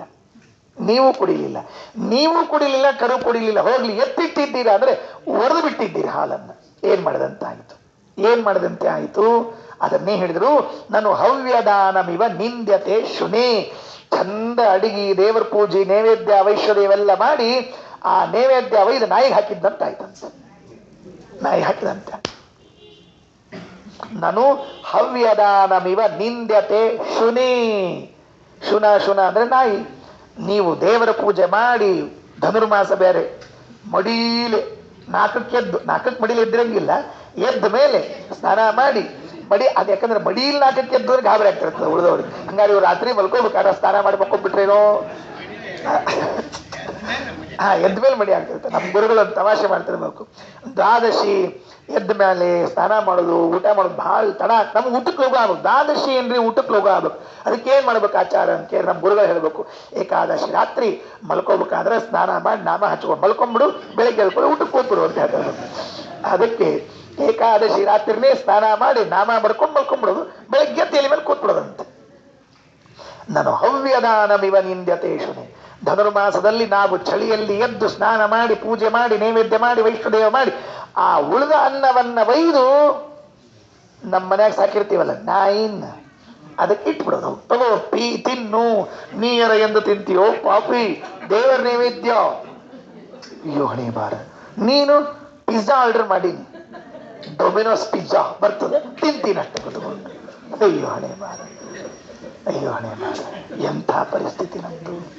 ಕಲಿಕಾಲ ಕಾಲಿತ ಗುಡೇ ಧರಾತಲೆ ಸುಜನೋ ನನೂನ ಮಧುನಾಸ್ತಿ ಯೋಗ್ಯಧೀ ಪರತತ್ವ ವರ್ಣನಮ ಯೋಗ್ಯತಾವತೆ ನನು ಹವ್ಯದಾನಮಿವ ನಿಂದ್ಯತೆ ಶುನೇ ಇತಿ ತಂ ಬ್ರುವಾಣಮಯಮಬ್ರವೀದ್ ವಿಭುಃ. ಇತಿ ತಂ ಬ್ರುವಾಣಮಯಮಬ್ರವೀತ್ ಪ್ರಭುಃ ವಿಭುಃ. ಭುವಿ ಸಂತಿ ಸೌಮ್ಯ ಪುರುಷಾ ಗುಣೋಚಿತಾಃ ವಿಮಲಾನ್ಮಣೀನಿವ ಗುಣೋಜ್ಜಿತಾನಿ ಮಂದಯಯ ವಿಶೋಧಯ ವಿಶುದ್ಧ ಗೋಗಣೈಃ. ಹೀಗೆ ಇತಿ, ಈ ರೀತಿಯಾಗಿ ತಂ ಬ್ರುವಾಣಂ ಹೇಳುವ ಮಧ್ವಾಚಾರ್ಯನ ಕುರಿತು ವಿಭುಹು ಅಬ್ರವೀತ್ ಹೇಳಿದ್ರು. ನಾರಾಯಣ ದೇವರು ಹೇಳಿದ್ರಂತೆ, ಯಾಕಪ್ಪ ನಿಂಗೇನ್ ಕಾಣಿಸ್ಕೊಳ್ತೇನು? ಭುವಿ ಸಂತಿ ಸೌಮ್ಯ ಪುರುಷ, ಇದ್ದಾರೋ ಸಜ್ಜನರು ಇದ್ದಾರೆ. ಗುರುತಿಸಿದ್ರು ನಮ್ಮನ್ನು ನಾರಾಯಣ ದೇವರು, ಬದುಕೊಂಡ್ವಿ. ಮಧ್ವಾಚಾರ ಗುರುತಿಸಿದ್ದಿಲ್ಲ ನಮ್ಮನ್ನು. ಮಧ್ವಾಚಾರ ಅಂದ್ರು ಒಬ್ಬ ಸುಜನ ಇಲ್ಲ. ನಾರಾಯಣ ದೇವರಂದ್ರು ಇದ್ದಾನ ಒಬ್ಬ ಸುಜನ. ಇದ್ದಾನೆ ಲೋಕದಲ್ಲಿ, ಸುಜೀವಿಗಳಿಲ್ಲ ಅಂತ ತಿಳಿಬೇಡ್ರಿ. ಸುಜೀವಿಗಳಿದ್ದಾರೆ. ಆದ್ರೆ ಏನಾಗಿದೆ ಗೊತ್ತೇನೋದು, ಭುವಿ ಸಂತಿ ಸೌಮ್ಯ ಪುರುಷಾ ಗುಣೋಚಿತಾ. ಜ್ಞಾನ ಭಕ್ತಿ ವೈರಾಗ್ಯಗಳಿಂದ ಕೂಡಿರುವಂತಹ ಸಜ್ಜನರು ಇದ್ದಾರೆ. ಆದರೆ ಒಂದು ಸಣ್ಣ ಸಮಸ್ಯೆ ಆಗಿದೆ. ವಿಮಲಾನ್ ಮಣೀನಿವ ಗುಣೋಜ್ಜಿತ ನಿಮಾನ್ ದಯಯ ವಿಶೋಧಯ ವಿಶುದ್ಧ ಗೋಗಣೈಹಿ. ಮನೆಯಲ್ಲಿ ಈ ಮುತ್ತಿನ ಸರ ಹಾಕೊಂಡಿರ್ತಾರೆ ಹೆಣ್ಮಕ್ಳು. ಮುತ್ತಿನ ಸರ ಹಿಂದೆಲ್ಲ ಪಾಪ ದಾರದಲ್ಲಿ ಪೋಣಿಸ್ತಿದ್ರು ಅಂತ ಇಟ್ಕೊಳ್ರಿ. ಈಗೆಲ್ಲ ದಾರದಲ್ಲ, ಬಂಗಾರದಲ್ಲಿ ಪೋಣಿಸ್ತಾರೆ. ಅದು ದಾರ ಕತ್ತರಿಸಿದ ಕೂಡಲೇ ಆ ಮುತ್ತುಗಳೆಲ್ಲ ಚಿಲ್ಲಪಿಲ್ಲಿ ಆಗಿರ್ತದೆ. ಇದನ್ನು ದೃಷ್ಟಾಂತ ಕೊಟ್ಟವ್ರು ನಾರಾಯಣ ದೇವರು. ನಾರಾಯಣ ದೇವರಂತಾರೆ, ಸಜ್ಜನರಿದ್ದಾರೆ, ಅವರ ಪರಿಸ್ಥಿತಿ ಹೇಗಿದೆ ಗೊತ್ತೇನು? ಸಜ್ಜನರದು ದಾರ ಕಡ್ಕೊಂಡು ಮುತ್ತಿನ ಸ್ಥಿತಿ ಆಗಿದವರು ಅಷ್ಟೇ, ಬೇರೆ ಏನಿಲ್ಲ. ಇದ್ದಾರೆ ಸಜ್ಜನರಿದ್ದಾರೆ, ಜ್ಞಾನಿಗಳಿದ್ದಾರೆ, ಇಲ್ಲ ಅಂದಿಲ್ಲ. ಭಕ್ತಿ ಜ್ಞಾನ ವೈರಾಗ್ಯ ಉಳ್ಳವರಿದ್ದಾರೆ. ಆದ್ರೆ ಅವ್ರ ಪರಿಸ್ಥಿತಿ ಏನಾಗಿದೆ ಅಂತಂದ್ರೆ ಆ ಹಾರದಿಂದ ಹೊರಬಂದ ಮಣಿಗಳಂತೆ ಆಗಿದ್ದಾರೆ. ನೀ ಏನ್ ಮಾಡ್ಬೇಕು ಗೊತ್ತಾ? ಈಗ ಮತ್ತೆ ಅವರನ್ನ ಪೋಣಿಸ್ಬೇಕಷ್ಟೇ ಕೆಲಸ, ಪೋಣಿಸ್ಬೇಕಷ್ಟೇ ಕೆಲಸ, ಬೇರೆ ಏನಾಗಿಲ್ಲ. ಈಗ ಗೊತ್ತಾಯ್ತಲ್ಲ, ನಾವೆಲ್ಲ ಏನಾಗಿದ್ದೇವೆ? ಆಚಾರ್ಯ ಬರೋಕ್ಕಿಂತ ಮೊದಲು ಏನಾಗಿದ್ದೇವೆ ಅಂತಂದ್ರೆ, ಹಿಂದಕ್ಕೆಲ್ಲ ಕಾಸಿನ ಸರ ಅಂತ ಹಾಕೋತಿದ್ರು, ಹಿಂದಕ್ಕೆಲ್ಲ ಗೋಧಿ ಮಣಿ ಸರ ಅಂತ ಹಾಕೋತಿದ್ರು. ನೆನಪಿದೆಯಾ? ಬಂಗಾರದ ಗೋಧಿ ಮಣಿ ಎಲ್ಲ ಮಾಡ್ತಿದ್ರು. ಅವು ಕಟ್ಟಾದ ಕೂಡಲೇ ಒಂದೊಂದೊಂದೊಂದೊಂದು ಕಡೆ ಬೀಳ್ತಿದ್ವು. ಪಾಪ ಮಲ್ಕೊಂಡಾಗ ಅದಿದಾಗ ಕಟ್ಟಬೇಕು. ಎಲ್ಲೋ ಒಂದು ಕತ್ತರಿಸಿ ಬಿದ್ದಾಗ ಇಡೀ ದಿವಸ ಹೆಣ್ಮಕ್ಳು ಮುಖ ಕೆಂಪು, ಕಣ್ಣು ಕೆಂಪಾಗಿರ್ತಿತ್ತು. ಕಳೆದೋಯ್ತು ಕಳೆದೋಯ್ತು ಕಳೆದೋಯ್ತು ಕಳೆದೋಯ್ತು. ಎಷ್ಟು ಕಷ್ಟಪಟ್ಟು ಮಾಡಿಸಿದ್ರು ನಮ್ಮ ಮನೆಯವರು, ಮತ್ತೆ ಇನ್ನೆಲ್ಲಿ ಮಾಡಿಸ್ಬೇಕು ಪಾಪ ಅಂತ ಹೇಳಿ ದುಃಖದಿಂದ ಕಣ್ಣೆಲ್ಲ ಕೆಂಪಾಗಿರೋದು. ಅಕಸ್ಮಾತ್ ಅದು ಸಿಕ್ಬಿಡ್ತು ಅಂದ್ರೆ ಏನಾಗ್ಬೇಡ ಹೇಳೋಣಂತೆ. ಈ ಸರ್ತಿ ಹಿಂಗ ಧಾರದಾಗ ಪೋಣಿಸ್ತೀನಿಲ್ಲ, ಹಿಂಗ ಪೋಣಿಸ್ತೀನಿ ನೋಡ್ರಿ, ಇನ್ನೊಂದು ಕಟಕಸರಬಾರ್ದು, ಹಂಗ ಪೋಣಿಸ್ತೀನಿ ಅಂತಂತ. ಹಂಗೆ ಮಾಡು ಅಂದ್ರೆ ಮಧ್ವಾಚಾರ್ಯ. ಏನ್ ಬೇರೆ ಕೆಲಸ ಮಾಡಬೇಡ, ಅದು ಮಣಿಗಳಿಂದ, ದಾರದಿಂದ ಬಿಚ್ಚಿ ಹೋದ ಮಣಿಗಳಾಗಿದ್ದಾರೆ, ಅವ್ರನ್ನೆಲ್ಲ ಸೇರಿಸು. ಅಲ್ಲ, ಈಗ ಸೇರಿಸ್ಬೇಕಾದ್ರೆ ಮಣಿ ಪೂರ್ಣ ಇದ್ರೆ ಸೇರಿಸಿ ಬರ್ತದ? ಒಂಚೂರು ಹೋಲ್ಬೇಕಲ್ಲ, ಅದಕ್ಕೆ ಒಂಚೂರು ತೂತು ಬೇಡ ಒಣಸ್ಲಿಕ್ಕೆ. ಇದೇ ಗುಣೋಚಿತಾಹ, ಆ ಮಣಿಗಳಿಂದ ಬಿಚ್ಚಿ, ದಾರದಿಂದ ಬಿಚ್ಚಿ ಹೋದದ್ದು. ಅರ್ಥಾತ್ ಹೇಗೆ ದೃಷ್ಟಾಂತ, ದಾರದಿಂದ ಬಿಚ್ಚಿ ಹೋದ ಮಣಿಗಳಂತೆ ದೃಷ್ಟಾಂತ. ಬರೋಬ್ಬರಿ. ಅಕಸ್ಮಾತ್ ಆ ತೂತು ಮುಚ್ಕೊಂಡ್ಬಿಟ್ಟಿದ್ರೆ, ಇಲ್ಲಿಲ್ಲ, ಇದೆ ಜ್ಞಾನಭಕ್ತಿ ವೈರಾಗ್ಯಗಳೆಂಬ ಒಂದು ರಂಧ್ರ ಇದೆ ಸಣ್ಣದು, ಅದು ನಿನ್ನ ತತ್ವಜ್ಞಾನವೆಂಬ ದಾರದಲ್ಲಿ ಪೋಣಿಸ್ಲಿಕ್ಕೆ ಅವಕಾಶ ಅದ. ಏನ್ ಚಿಂತೆ ಮಾಡು, ಒಳಗೆ ಹೋಗ್ತದೆ, ಅವರ ತಲೆಯಲ್ಲಿ ಹೋಗ್ತದೆ. ಆದರೆ ಒಂದು ಸಣ್ಣ ಕೆಲಸ ಮಾಡಬೇಕು. ಏನ್ ಮಾಡಬೇಕು? ತೆಳಗೆ ಬಿದ್ದದಲ್ಲ ಚೂರು ಹೊಲಸು ಹತ್ಕೊಂಡದು. ಆ ಮಣಿಗಳೆಲ್ಲ ತೆಳಗೆ ಬಿದ್ದಲ್ಲ, ನೆಲದಲ್ಲಿ ಬಿದ್ದದಲ್ಲ ಹೊಲಸು ಹತ್ಕೊಂಡದು. ಅದಕ್ಕೆ ಏನ್ ಮಾಡಬೇಕು? ಒಂಚೂರು ಅನ್ಬೇಕಷ್ಟೆ. ಏನ್ ಮಾಡ್ಬೇಕು? ಒಂದ್ ಸ್ವಲ್ಪ ಹಿಂಗಂದು ಅನ್ಬೇಕು. ಹೊಲಸು ಹತ್ತಿದೆ, ಒರೆಸ್ಬಿಡ್ಬೇಕು, ಒರೆಸಿ ಪೋಣಿಸ್ಬಿಡ್ಬೇಕು, ಅಷ್ಟೇ ಕೆಲಸ. ಇವೆಲ್ಲ ಸಜ್ಜನರೇನಿದ್ದಾರೆ ಲೋಕದಲ್ಲಿ, ಈ ಲೋಕದಲ್ಲಿದ್ದ ಸಜ್ಜನರೆಲ್ಲರೂ ಕೂಡ ದಾರದಿಂದ ದೂರಾದ ಮಣಿಗಳಂತೆ ಇದ್ದವರು, ಬೀಳುವಾಗ ಕೆಸರಿನಲ್ಲಿ ಬಿದ್ದಿದ್ದಾರೆ. ನಿಮ್ಮ ಮಾತುಗಳು ಸರ್ವಮೂಲಗಳೆಂಬ ಮಾತುಗಳಿಂದ ಅಭಿಷೇಕ ಮಾಡಿಸಿ ಸ್ವಚ್ಛ ಮಾಡಿ ಮತ್ತೆ ದಾರದಲ್ಲಿ ಪೋಣಿಸಿಬಿಡ್ರಿ. ಇದು ಮಧ್ವಾಚಾರ್ಯರಿಗೆ ನಾರಾಯಣದೇವ ಹೇಳಿರುವಂತಹ ಮಾತು. ನಾವು ಹಂಗ ಇದ್ದೀವ್ರಿ, ಶಾನ್ಯಾರು. ಏನ್ ಮಾಡಿರ್ತೀವಿ ಹೇಳಿ ನೋಡಂತ? ಹಿಂಗ ಬಾಯ ಹಾಕೊಳಕ್ ಹೋಗಿರ್ತೀವಿ, ಹಿಂಗ ಬಾಯ ಹಾಕೊಳಕ್ ಹೋಗಿರ್ತೀವಿ. ಬಡಿ ಮಂದಿ ಎಂಜಲ ಪಂಜರ ಮಾಡೋ ಹಂಗಿಲ್ಲ. ಅದಕ್ಕೆ ಶೇಂಗಾನು ಹಿಂಗ ಹಟ್ಕೊಳಕ್ ಹೋಗಿರ್ತೀವಿ. ಅದು ಬರೋಬ್ಬರಿ ಬಾಯಾಗ ಹೋಗೋ ಬಿಟ್ಟು ಮೂಗಿಗೆ ಟಣ್ಣನ್ ಬರ್ತಾ ಬಿಡ್ತೀವಿ, ಹೋಗಿ ಬರೋದು ಬರ್ತದೆ. ಯಾಕೆ ಹೇಳ್ರಿ? ಹಿಂಗಂದು ಹಿಂಗ್ಯಾಕೆ ಬರ್ತದ? ಪ್ರಾಕ್ಟೀಸ್ ಮಾಡಿಲ್ಲ. ದಿವಸ ಪ್ರಾಕ್ಟೀಸ್ ಮಾಡಬೇಕು. ಕಟ್ಟಿ ಮೇಲೆ ಕುತ್ಕೋಬೇಕು, ಶೇಂಗಾ ಇಟ್ಕೋಬೇಕು, ಅನ್ಬೇಕು. ಹೋಗಂಗಿಲ್ಲ. ಒಂದೆರಡು ಸರ್ತಿ ಮೂಗನ್ಯಾಗ ಹೋಗ್ತದೆ, ಒಂದೆರಡು ಸರ್ತಿ ಬಾಯಾಗ ಹೋಗ್ತದೆ. ಹೋದ್ರೂ ಪರವಾಗಿಲ್ಲ, ಬಾಯಾಗ ಹೋಗುವಷ್ಟು ಪ್ರಾಕ್ಟೀಸ್ ಮಾಡಬೇಕು. ಬಿಡುದಿಲ್ಲ ನಾವು. ಕೆಳಗೆ ಬಿಟ್ಟಿದ್ದೀವ, ಎತ್ಕೊಳ್ತೀವಿ. ಎತ್ಕೊಂಡು ಅದನ್ನೊಂದು ಚೂರು ಹಿಂಗೆ ಒರೆಸಿ ಮತ್ತೆ ಬಾಯಲ್ಲಿ ಹಾಕ್ಕೊಳ್ತೀವಿ. ಕೆಲಸ ಮಾಡ್ಬೇಕು ಅಷ್ಟೆ. ಅದಕ್ಕೆ ವಿಮಲಾನ್ ಮಣಿ ನಿವ ಗುಣೋಜ್ಜಿತ ನಿಮಾನ್ ದಯಯ ವಿಶೋಧಯ ವಿಶುದ್ಧ ಗೋಗಣೈಹಿ. 51ನೇ ಶ್ಲೋಕ. ತವ ಕೀರ್ತಿರಾರ್ತಿ ಮತಿ ಮಾತ್ರ ಮಾನಗೇದ ಶುಭಾನ್ ಪ್ರಭಾಕರ ವಿಭೇವ ಕೌಶಿಕಾನ್ ಕಮಲಾಕರಾನಿವ ಶುಭಾನ್ ಪ್ರಬೋದಯೇತ್ ಪರಮಾಜ್ಞಯಾ ಮಮ ವಿಶೇಷತೋ ನಿಜಂ. ಆನಂದ ತೀರ್ಥರೇ, ನೀವು ಬ್ರಹ್ಮಸೂತ್ರವನ್ನ ವ್ಯಾಖ್ಯಾನ ಮಾಡ್ತೀರಲ್ಲ, ಭಾಷ್ಯದ ರಚನೆ ಮಾಡ್ತೀರಲ್ಲ, ಆಗ ನಿಮ್ಮ ಕೀರ್ತಿ ಜಗತ್ತಿನ ತುಂಬ ಹರಡುತ್ತದೆ. ಭಾಷ್ಯಕಾರರಾದ ಆಚಾರ್ಯರು ಅಂತ ಹರಡುತ್ತದೆ, ಸಾಮಾನ್ಯ ಆಚಾರ್ಯರಲ್ಲ. ಇಷ್ಟು ದಿವಸ ಬರೇ ಆನಂದ ತೀರ್ಥರು, ಮಧ್ವಾಚಾರ್ಯರಿದ್ರಿ.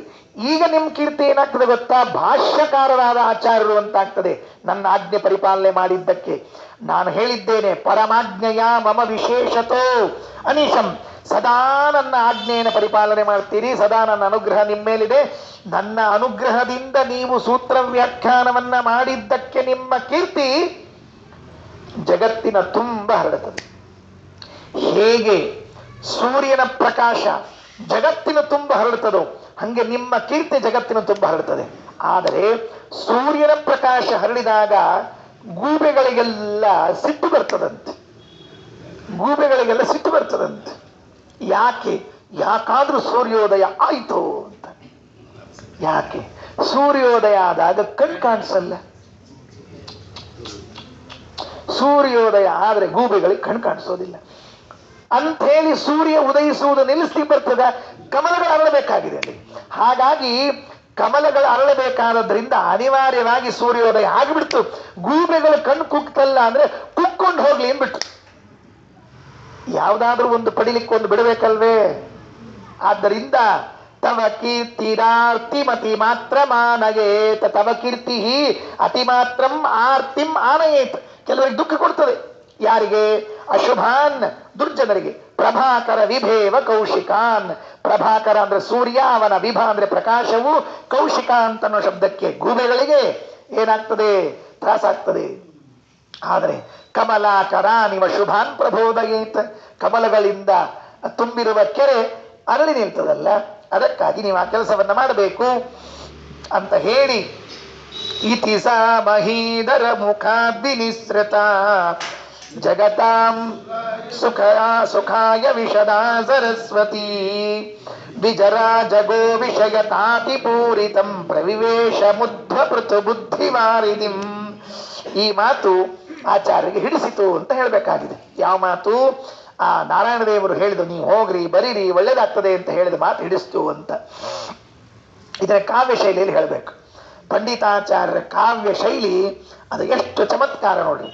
ಹಿಂದಿನ ಶ್ಲೋಕದಲ್ಲಿ ಗೂಬೆ ಕಮಲಗಳಿರುವ ಕೆರೆ ಅಂತ ಹೇಳಿದರು. ಈಗೊಂದು ಮಾತು ಹೇಳ್ತಾರೆ. ಏನಾಯಿತು? ಇಷ್ಟೇ ತಿಳ್ಕೊಳ್ರಿ. ಆಚಾರ್ಯರ ಬುದ್ಧಿಗೆ ಇದು ಹಿಡಿಸಿತು, ಆಚಾರ್ಯರ ಮನಸ್ಸಿಗೆ ಇದು ಹಿಡಿಸಿತು. ಏನ್ ಹಿಡಿಸ್ತು ಅಂತಂದ್ರೆ, ಹೀಗೊಂದು ಕಲ್ಪನೆ ಮಾಡಿಕೊಳ್ಳ್ರಿ ನೀವು ಅಂತಾರೆ ಪಂಡಿತಾಚಾರ್ಯ. ನಾರಾಯಣ ದೇವರ ಮುಖದಿಂದ ಹೊರಟ ಮಾತು, ನಾರಾಯಣ ದೇವರ ಮುಖದಿಂದ ಹೊರಟ ಮಾತು ಮಧ್ವಾಚಾರ್ಯರ ಬುದ್ಧಿಯಲ್ಲಿ ಹಿಡಿಸಿತು, ಅಂದ್ರೆ ಹೋಗಿ ಸೇರಿತು, ಅಂದ್ರೆ ಅವರು ಒಪ್ಪಿಕೊಂಡ್ರು ಅಂತ ಅರ್ಥ. ಆದರೆ ಈ ಹಿಡಿಸಬೇಕಾದಾಗ ಹಿಡಿಸೋಕ್ಕಿಂತ ಮೊದಲು ಒಂದಾಗಿತ್ತಂತೆ. ವ್ಯಾಸರು ಒಂದಿಷ್ಟು ಮಾತು ಹೇಳಿದ್ರಂತೆ. ವ್ಯಾಸರು ಹೇಳಿದ ಮಾತು, ನಾರಾಯಣ ದೇವರು ಹೇಳಿದ ಮಾತು ಎರಡೂ ಹೋಗಿ ಎಲ್ಲಿ ಸೇರಿತು ಅಂದ್ರೆ ಆಚಾರ್ಯರ ಬುದ್ಧಿಯಲ್ಲಿ ಸೇರಿತಂತೆ. ಇದಕ್ಕೊಂದು ದೃಷ್ಟಾಂತ ಕೊಡ್ತಾರೆ. ಹೇಗೆ? ಮಹೀಧರ ಮುಖಾದ್ವಿನಿಸೃತ, ಬೆಟ್ಟದಿಂದ ಹರಿದು ಬಂತಂತೆ ಒಂದು ನದಿ. ಯಾವುದು? ಸರಸ್ವತಿ. ಇತಿ ಸಾ ಮಹೀಧರ ಮುಖಾದ್ವಿನಿಸೃತ ಜಗತಾಂ ಸುಖಾಯ ವಿಶದ ಸರಸ್ವತಿ. ನದಿ ಬೆಟ್ಟದಿಂದ ಹರಿದು ಬಂತು. ಸರಸ್ವತಿ ಹರಿದು ಹರಿದು ಹರಿದು ಹೋಯಿತಂತೆ. ನದಿ ಎಲ್ಲಿಗೆ ಸೇರ್ಕೊಳ್ತದೆ ಅಂದ್ರೆ ಸಮುದ್ರ ಸೇರ್ತದಂತೆ. ನದಿ ಎಲ್ಲಿ ಸೇರ್ತದೆ? ಸಮುದ್ರ ಸೇರ್ತದಂತೆ. ಹಾಗಾದ್ರೆ ನಾರಾಯಣ ದೇವರ ಮುಖದಿಂದ ಹೊರಟ ಮಾತು ಮಧ್ವಾಚಾರ್ಯರ ಬುದ್ಧಿ ಸಮುದ್ರವನ್ನು ಸೇರ್ತಂತೆ. ಅಲ್ಲಿ ಹೇಗೆ ನದಿ ಹೋಗಿ ಸಮುದ್ರ ಸೇರ್ತದೋ ಹಾಗೆ ನಾರಾಯಣ ದೇವರ ಮಾತೆಂಬ ನದಿ ಆಚಾರ್ಯರ ಬುದ್ಧಿ ಸಮುದ್ರವನ್ನು ಸೇರ್ತಂತೆ. ಆದರೆ ಜೊತೆಗೆ ಆ ಸಮುದ್ರಕ್ಕೆ ಚಂದ್ರನ ಕಿರಣಗಳು ಮೊದಲೇ ಸೇರ್ಕೊಂಡಿದ್ವಂತೆ. ಯಾವುದು? ಸಮುದ್ರಕ್ಕೆ ಚಂದ್ರನ ಕಿರಣಗಳು ಮೊದಲೇ ಸೇರ್ಕೊಂಡಿದ್ವಂತೆ. ಹಾಗೆ ಇಲ್ಲಿ ಯಾರು ಸೇರ್ಕೊಂಡಿತ್ತು ಅಂದ್ರೆ ವೇದವ್ಯಾಸ ದೇವರ ಮಾತೆಂಬ ಚಂದ್ರ ಕಿರಣ ಮೊದಲೇ ಮಧ್ವಾಚಾರ್ಯ ಬುದ್ಧಿಯಲ್ಲಿ ಸೇರ್ಕೊಂಡಿತ್ತಂತೆ. ಎಷ್ಟು ಸುಂದರ, ಎಷ್ಟು ಸುಂದರ. ಯಾರಿಗೆ ಸಂಜೆ ಹೊತ್ತಿನಲ್ಲಿ, ರಾತ್ರಿ ಹೊತ್ತಿನಲ್ಲಿ ಸಮುದ್ರ ನೋಡ್ಲಿಕ್ಕೆ ಅವಕಾಶ ಇದೆಯಲ್ಲ, ಅವರಿಗೆ ಇದು ಅರ್ಥ ಆಗತ್ತೆ. ಸ್ವಲ್ಪ ಚಂದ್ರನ ಬೆಳದಿಂಗಳು ಬಿದ್ದಾಗ ಸಮುದ್ರ ದಂಡಿ ಮೇಲೆ ಕೂಡ್ಬೇಕು. ಪಂಡಿತಾಚಾರ್ಯರು ಸಮುದ್ರ ದಂಡಿ ವಾಸಿಗಳಾದದ್ದರಿಂದ, ಸಮುದ್ರ ತೀರ ನಿವಾಸಿಗಳಾದ್ದರಿಂದ ಇದನ್ನು ಕಂಡಿರ್ತಾರೆ. ಹುಣ್ಣಿಮೆ ದಿವಸ ಆ ಸಮುದ್ರದ ದಡದಲ್ಲಿ ಕುಳಿತುಕೊಂಡಿದ್ದಾರೆ. ಚಂದ್ರನ ಕಿರಣಗಳೆಲ್ಲ ಸಮುದ್ರದ ಮೇಲೆ ಬೀಳ್ತಾ ಇದೆ. ಸಮುದ್ರ ಉಕ್ಕಿ ಇರ್ತಿದೆ. ಯಾಕೆ? ಚಂದ್ರ ಬಂದ್ರೆ ಸಮುದ್ರ ಉಕ್ಕಿ ಇರ್ತದೆ. ಅದರ ಕಿರಣ ಅದಕ್ಕೆ ಬಹಳ ಪ್ರೀತಿ. ಯಾಕೆ? ಮಗ ಬಂದ್ರೆ ಅಪ್ಪಗೆ ಏನಾಗ್ತದೆ ಹೇಳಿ ನೋಡಂತ. ಅಷ್ಟೇ. ಸಮುದ್ರ ಅಪ್ಪ, ಚಂದ್ರ ಮಗ. ಚಂದ್ರ ಅಲ್ಲೇ ಹುಟ್ಟಿದ್ದಲ್ವಾ, ಅಂದ ಮೇಲೆ ಚಂದ್ರನ ಕಿರಣಗಳಿಗೆ ಸಮುದ್ರ ಅರಳಿ ನಿಂತುಕೊಂಡಿದೆ. ನಿಂತುಕೊಂಡಾಗ ಇದೊಂದು ನದಿ ಒಳಗೆ ಸೇರಿಬಿಡ್ತದಂತೆ. ಹಾಗೆ ವ್ಯಾಸರ ಮಾತಿನಿಂದ ಮೊದಲೇ ಅರಳಿ ನಿಂತ ಆನಂದ ತೀರ್ಥರ ಬುದ್ಧಿ ಸಾಗರಕ್ಕೆ ನಾರಾಯಣ ದೇವರ ಮಾತೆಂಬ ನದಿ ಹೋಗಿ ಸೇರ್ಕೊಂಡ್ಬಿಡ್ತು. ಎಸ್ ಅಂದ್ಬಿಟ್ರು ಅಂತ. ಹ್ಞೂ ಅಂದ್ರು ಅನ್ನೋದನ್ನು ಇಷ್ಟು ಕಾವ್ಯಮಯವಾಗಿ ಹೇಳೋದು ಇನ್ಯಾರಿಗೆ ಸಾಧ್ಯ? ಇತಿ ಸಾ ಮಹೀಧರ ಮುಖಾದ್ವಿನಿಸೃತ ಜಗತಾಂ ಸುಖಾಯ ವಿಶದಾ ಸರಸ್ವತಿ ದ್ವಿಜರಾ ಜಗೋ ವಿಷಯತಾತಿ ಪೂರಿತಂ ಪ್ರವಿವೇಶ ಬದ್ಧ ಪೃಥು ಬುದ್ಧಿವಾರಿದಿಂ. ಇನ್ನೆರಡು ಶ್ಲೋಕದ ಮುಗಿಸಿ ಬಿಡ್ತೀನಿ. ಎಂಟನೇ ಸರ್ಗವನ್ನ. ಮತಮಿತ್ಯವೇತ್ಯ ಮಹಿತಂ ಮಹತೋರಭಿದಾಯ ಬಾಢಮಿತಿ ಧೀರಮತಿ ಅನಯೋರ್ನಿಯೋಗ ಮದಿರೋಪಿತವನ್ ಸ್ವಶಿರಸ್ಯರನ್ಯ ಸುಭಗಂ ಪ್ರಣವನ್. ಧೀರಮತಿ ಮಧ್ವಾಚಾರ್ಯರು, ಮಹತೋ ವೇದವ್ಯಾಸ ನಾರಾಯಣ ದೇವರ ಮಹಿತಂ ಮತಂ ಸಿದ್ಧಾಂತವನ್ನ ಅವೇತ್ಯ ತಿಳಿದುಕೊಂಡು ಪ್ರಣಮನ್ ನಮಸ್ಕಾರ ಹಾಕಿದು ಮತ್ತೆ ಆಗಲಿ ಬಾಢಂ ತಥಾಸ್ತು ಆಗಲಿ ಅಂತ ಹೇಳಿ ಒಪ್ಪಿಕೊಂಡ್ರಂತೆ. ಇವರು ಒಪ್ಪಿಕೊಂಡದ್ದು ಹೆಂಗಿತ್ತು ಅಂದ್ರೆ ಇನ್ಯಾರು ಹೊತ್ತುಕೊಳ್ಳಲಾರದ ಭಾರವನ್ನ ಹೊತ್ತುಕೊಂಡಂತೆ ಇತ್ತಂತೆ. ಇನ್ಯಾರು ಹೊತ್ಕೊಳ್ಳಿಕ್ಕೆ ಸಾಧ್ಯ ಇಲ್ಲ ಈ ಭಾರ ಅಂತ ಈ ಭಾರ ಹೊತ್ಕೊಂಡದ್ದವರೇ. ಅನನ್ಯ ಅನಯೋರ್ ನಿಯೋಗ ಮಧಿರೋಪಿತವಾನ್ ಸ್ವಶಿರಸಿ ಆ ವೇದವ್ಯಾಸ ದೇವರ ನಾರಾಯಣ ದೇವರ ನಿಯೋಗ ಆಜ್ಞೆಯನ್ನ ತಲೆ ಮೇಲೆ ಹೊತ್ಕೊಂಡ್ರಂತೆ. ಹೇಗೆ ಅನನ್ಯ ನಿವಹಂ ಇನ್ನೊಬ್ಬರಿಗೆ ಹೊತ್ಕೊಳ್ಳಿಕ್ಕೆ ಆಗದೆ ಇರುವಂತಹದ್ದು. ಬಾಢಂ ಆಯ್ತು ಹೇಳಿದ್ ಮಾಡ್ತೀನಿ ಮುಗೀತು. ನಾರಾಯಣಾಶ್ರಮದಲ್ಲಿ ಕೊನೆ ಫೋಟೋ ತೆಗೆದ್ರು. ನಾರಾಯಣಾಶ್ರಮದ ಕೊನೆ ಫೋಟೋ ಮುಗೀತು. ಇನ್ನು ಮುಂದೆ 9ನೇ ಸರ್ಗದಲ್ಲಿ ಇಳಿಯಕ್ಕೆ ಶುರು ಮಾಡ್ತಾರೆ ಆಚಾರ್ಯ. ನಾಳೆ ಬಂದೇ ಬಿಡ್ತಾರೆ. ಎಲ್ಲಿಗೆ ಬಂದ್ಬಿಡ್ತಾರೆ? ಈ ಬದಿಗೆ ಬಂದ್ಬಿಡ್ತಾರೆ. ಇವತ್ತೇ ಬರಬೇಕಾಗಿತ್ತು, 9ನೇ ಸರ್ಗ ಪ್ರಾರಂಭ ಆಗ್ಬೇಕಾಗಿತ್ತು. ನಾರಾಯಣ ದೇವರಿಗೆ ಇಚ್ಛಾ ಇಲ್ಲ ಅಂದ್ರೆ ಯಾರೇನ್ ಮಾಡ್ಲಿಕ್ಕೆ ಬರೋದಿಲ್ಲ, ನಮ್ಗೇನ್ ಮಾಡ್ಲಿಕ್ಕೆ ಬರೋದಿಲ್ಲ. ನಾರಾಯಣ ದೇವರಿಗೆ ನಾಳೆ 9ನೇ ಸರ್ಗ ಶುರು ಮಾಡ್ಬೇಕಂತಂದ್ರೆ ನಾಳೆ ಶುರು ಮಾಡಿದಾಯ್ತು ಅಷ್ಟೇ. ಆಮ್ನಾಯಾತ್ರಯೈವ ತತ್ವಬೋಧಕಾಸ್ತೆ ಪಾಪಜ್ಞಾತ್ರಯೈವ ಪಾವಕಾ ಪ್ರಜಾನಾಂ ಲೋಕಾವಾ ಸಕಲ ಭೃತೋಸ್ತ್ರಯೋತ್ರ ರೇಜುಹು ಸಾನಂದ ಮುನಿಸುತ ಧರ್ಮ ಸೂನು ಮಧ್ವಾಗ. ನಾರಾಯಣ ಪಂಡಿತಾಚಾರ್ಯರು ಕ್ಯಾಮ್ರಾ ಇಟ್ಟು ನೋಡಿದ್ರು. 3 ಮಂದಿ ಕೂತಿದ್ರಲ್ಲ. ಯಾರು 3 ಮಂದಿ? ವ್ಯಾಸ ನಾರಾಯಣ ಮಧ್ವಾಹ 3 ಜನ ಕೂತಿದ್ರಲ್ಲ. ಹೀಗ ನೋಡಿದ ಕೂಡಲೇ ಹೆಂಗ್ ಕಾಣಿಸ್ತು ನಾರಾಯಣ ಪಂಡಿತಾಚಾರ್ಯಗೆ ಅಂದ್ರೆ ಆಮ್ನಾಯಾಸ್ತ್ರಯೈವ ತತ್ವ ಬೋಧಕಾಸ್ತೆ 3 ವೇದಗಳೇ ಕಟ್ಟೆಯ ಮೇಲೆ ಬಂದು ಕೂತಂತೆ ಕಾಣಿಸ್ತೆ. ಫೋಟೋ ಹಿಂಗ್ ತೆಗಿಬೇಕ್ರಿ. ತೆಗಿಯೋದಿದ್ರೆ ಎಕಡೆಕಡೋ ಮುಖ ಮಾಡಿದಾಗ ತೆಗಿಬಾರದು. ಈ ಫೋಟೋ ತೆಗಿಲಿಕ್ಕೆ ಬರ್ತಾರೆ ಕೆಲವರಿಗೆ, ಎಲ್ಲರಿಗೂ ಹುಚ್ಚು ಫೋಟೋ ತೆಗೆದಿರ್ತಾರೆ. ತೆಗಿಯೋದಕ್ಕೊಂದು ಕಲೆ ಅದ, ಅದಕ್ಕೊಂದು ಆರ್ಟ್ರಿ, ಅದು ದೊಡ್ಡ ಶ್ರಮ ಪಡ್ಬೇಕು ಅದಕ್ಕೆಲ್ಲ. ಸುಮ್ಮನೆ ಈಗ ಎಲ್ಲಾರು ಮೊಬೈಲ್ನಾಗೋ ಕ್ಯಾಮ್ರಾ ಹೆಂಗ ಬೇಕಂಗೆ ಹೊಡೆಯೋದು, ಅದಕ್ಕೆ ಲೈಕ್ಗಳು ಎಷ್ಟು ಬಂದು ಅಂತ ನೋಡೋದು. ಮತ್ತದ್ರದ್ದು ಅದು ಏನ್ ನೋಡೋ ಹಂಗಿರ್ತದ ಆ ಮುಖ ಎಲ್ಲರ ಎದುರಿಗೆ ಕಂಡ್ರೇನೆ ಕಣ್ಣು ಮುಚ್ಕೋತಿರ್ತೀವಿ. ಕ್ಯಾಮ್ರಾದಾಗ ಬೇರೆ ಹೊಡ್ಕೊಂಡು ಪರ್ಮನೆಂಟ್ ಆಗಿ ಫೇಸ್ಬುಕ್ನಾಗ ಹಾಕಿ 4 ವರ್ಷದ ಮೆಮೊರಿ ಬೇರೆ ತೋರಿಸ್ತಿರ್ತಾರೆ ಹೊಳ್ಳಿ ಅದನ್ನೆಲ್ಲ. ಅದೇನು ನೋಡುವಂತಹ ಮುಖವೇ. ಆಮ್ನಾಯಾಸ್ತ್ರಯೈವ ತತ್ವಬೋಧಕಾಸ್ತೆ ತತ್ವಬೋಧಕಾಹ ಆಮ್ನಾಯಾಹ ತ್ರಯಃ ಇವ 3 ವೇದಗಳು ಹೇಗೆ ತತ್ವಜ್ಞಾನವನ್ನು ಕೊಡಿಸುವುದಕ್ಕಾಗಿ ಬಂದಿದ್ವಲ್ಲ ಹಾಗಿದ್ವಂತೆ ಇವರು 3 ಮಂದಿ ಕೂತದ್ದು. ಮುಂದೆ ಪಾಪಘ್ನಾಸ್ತ್ರಯೈವ ಪಾವಕಾ ಪ್ರಜಾನಾಂ ಪಾಪವನ್ನ ಪರಿಹಾರ ಮಾಡಲಿಕ್ಕೆ ಬಂದ 3 ಅಗ್ನಿಗಳಂತೆ ಇದ್ರಂತೆ. 3 ಅಗ್ನಿಗಳು ಬಹಳ ಆನಂದ. ಅದು 3 ಅಗ್ನಿಗಳು ಪ್ರಜೆಗಳ ಪಾಪವನ್ನ ಪರಿಹಾರ ಮಾಡ್ತದಂತೆ. ಪ್ರಾತಃ ಸವನ, ಮಾಧ್ಯಾಹ್ನ ಸವನ, ಸಾಯಂ ಸವನ ಅನ್ನುವಂತಹ 3 ಯಜ್ಞಗಳು ಅಗ್ನಿಪರಿ. ಮತ್ತೆಂಗ ಲೋಕಾವ ಸಕಲ ಭೃತೋಸ್ತ್ರಯೋತ್ರ ರೇಜುಹು 3 ಲೋಕಗಳೇ ಒಂದು ಕಡೆಗೆ ಸೇರಿದಂತೆ ಇತ್ತಂತೆ. ಭೂಹು ಭುವಃ ಸ್ವಹ 3 ಅಗ್ನಿಗಳು, 3 ಲೋಕಗಳು, 3 ವೇದಗಳು, 3 ಲೋಕ, 3 ಅಗ್ನಿ, 3 ವೇದಗಳು ಒತ್ತಟ್ಟಿಗೆ ಸೇರಿದಂತೆ ಇತ್ತು. ಅವರೆಲ್ಲ ಆನಂದದಿಂದ ಸಾನಂದ ಮುನಿಸುತ ಧರ್ಮಸೂನು ಮಧ್ವಾಹ. ಮುನಿಸುತ ಬಾದರಾಯಣ, ಧರ್ಮಸೂನು ನಾರಾಯಣ, ಮಧ್ವಾಹ ಪ್ರಾಣ. ಬಾದರಾಯಣ, ನಾರಾಯಣ, ಪ್ರಾಣ 3 ಜನ ಆ ಆಶ್ರಮದಲ್ಲಿ ಆನಂದದಿಂದ ಇದ್ರು ಅಂತ ಹೇಳುವುದರಲ್ಲಿ ಇತಿ ಶ್ರೀಮತ್ ಕವಿಕುಲ ತಿಲಕ ತ್ರಿವಿಕ್ರಮ ಪಂಡಿತಾಚಾರ್ಯ ಸುತ ನಾರಾಯಣ ಪಂಡಿತಾಚಾರ್ಯ ವಿರಚಿತೆ ಶ್ರೀಮತ್ ಸುಮಧ್ವ ವಿಜಯ ಮಹಾಕಾವ್ಯ ಆನಂದಾಂಕಿತೆ 8ಮ ಸರ್ಗ ಸಮಾಪ್ತಃ. ಶ್ರೀಕೃಷ್ಣಾರ್ಪಣಮಸ್ತು.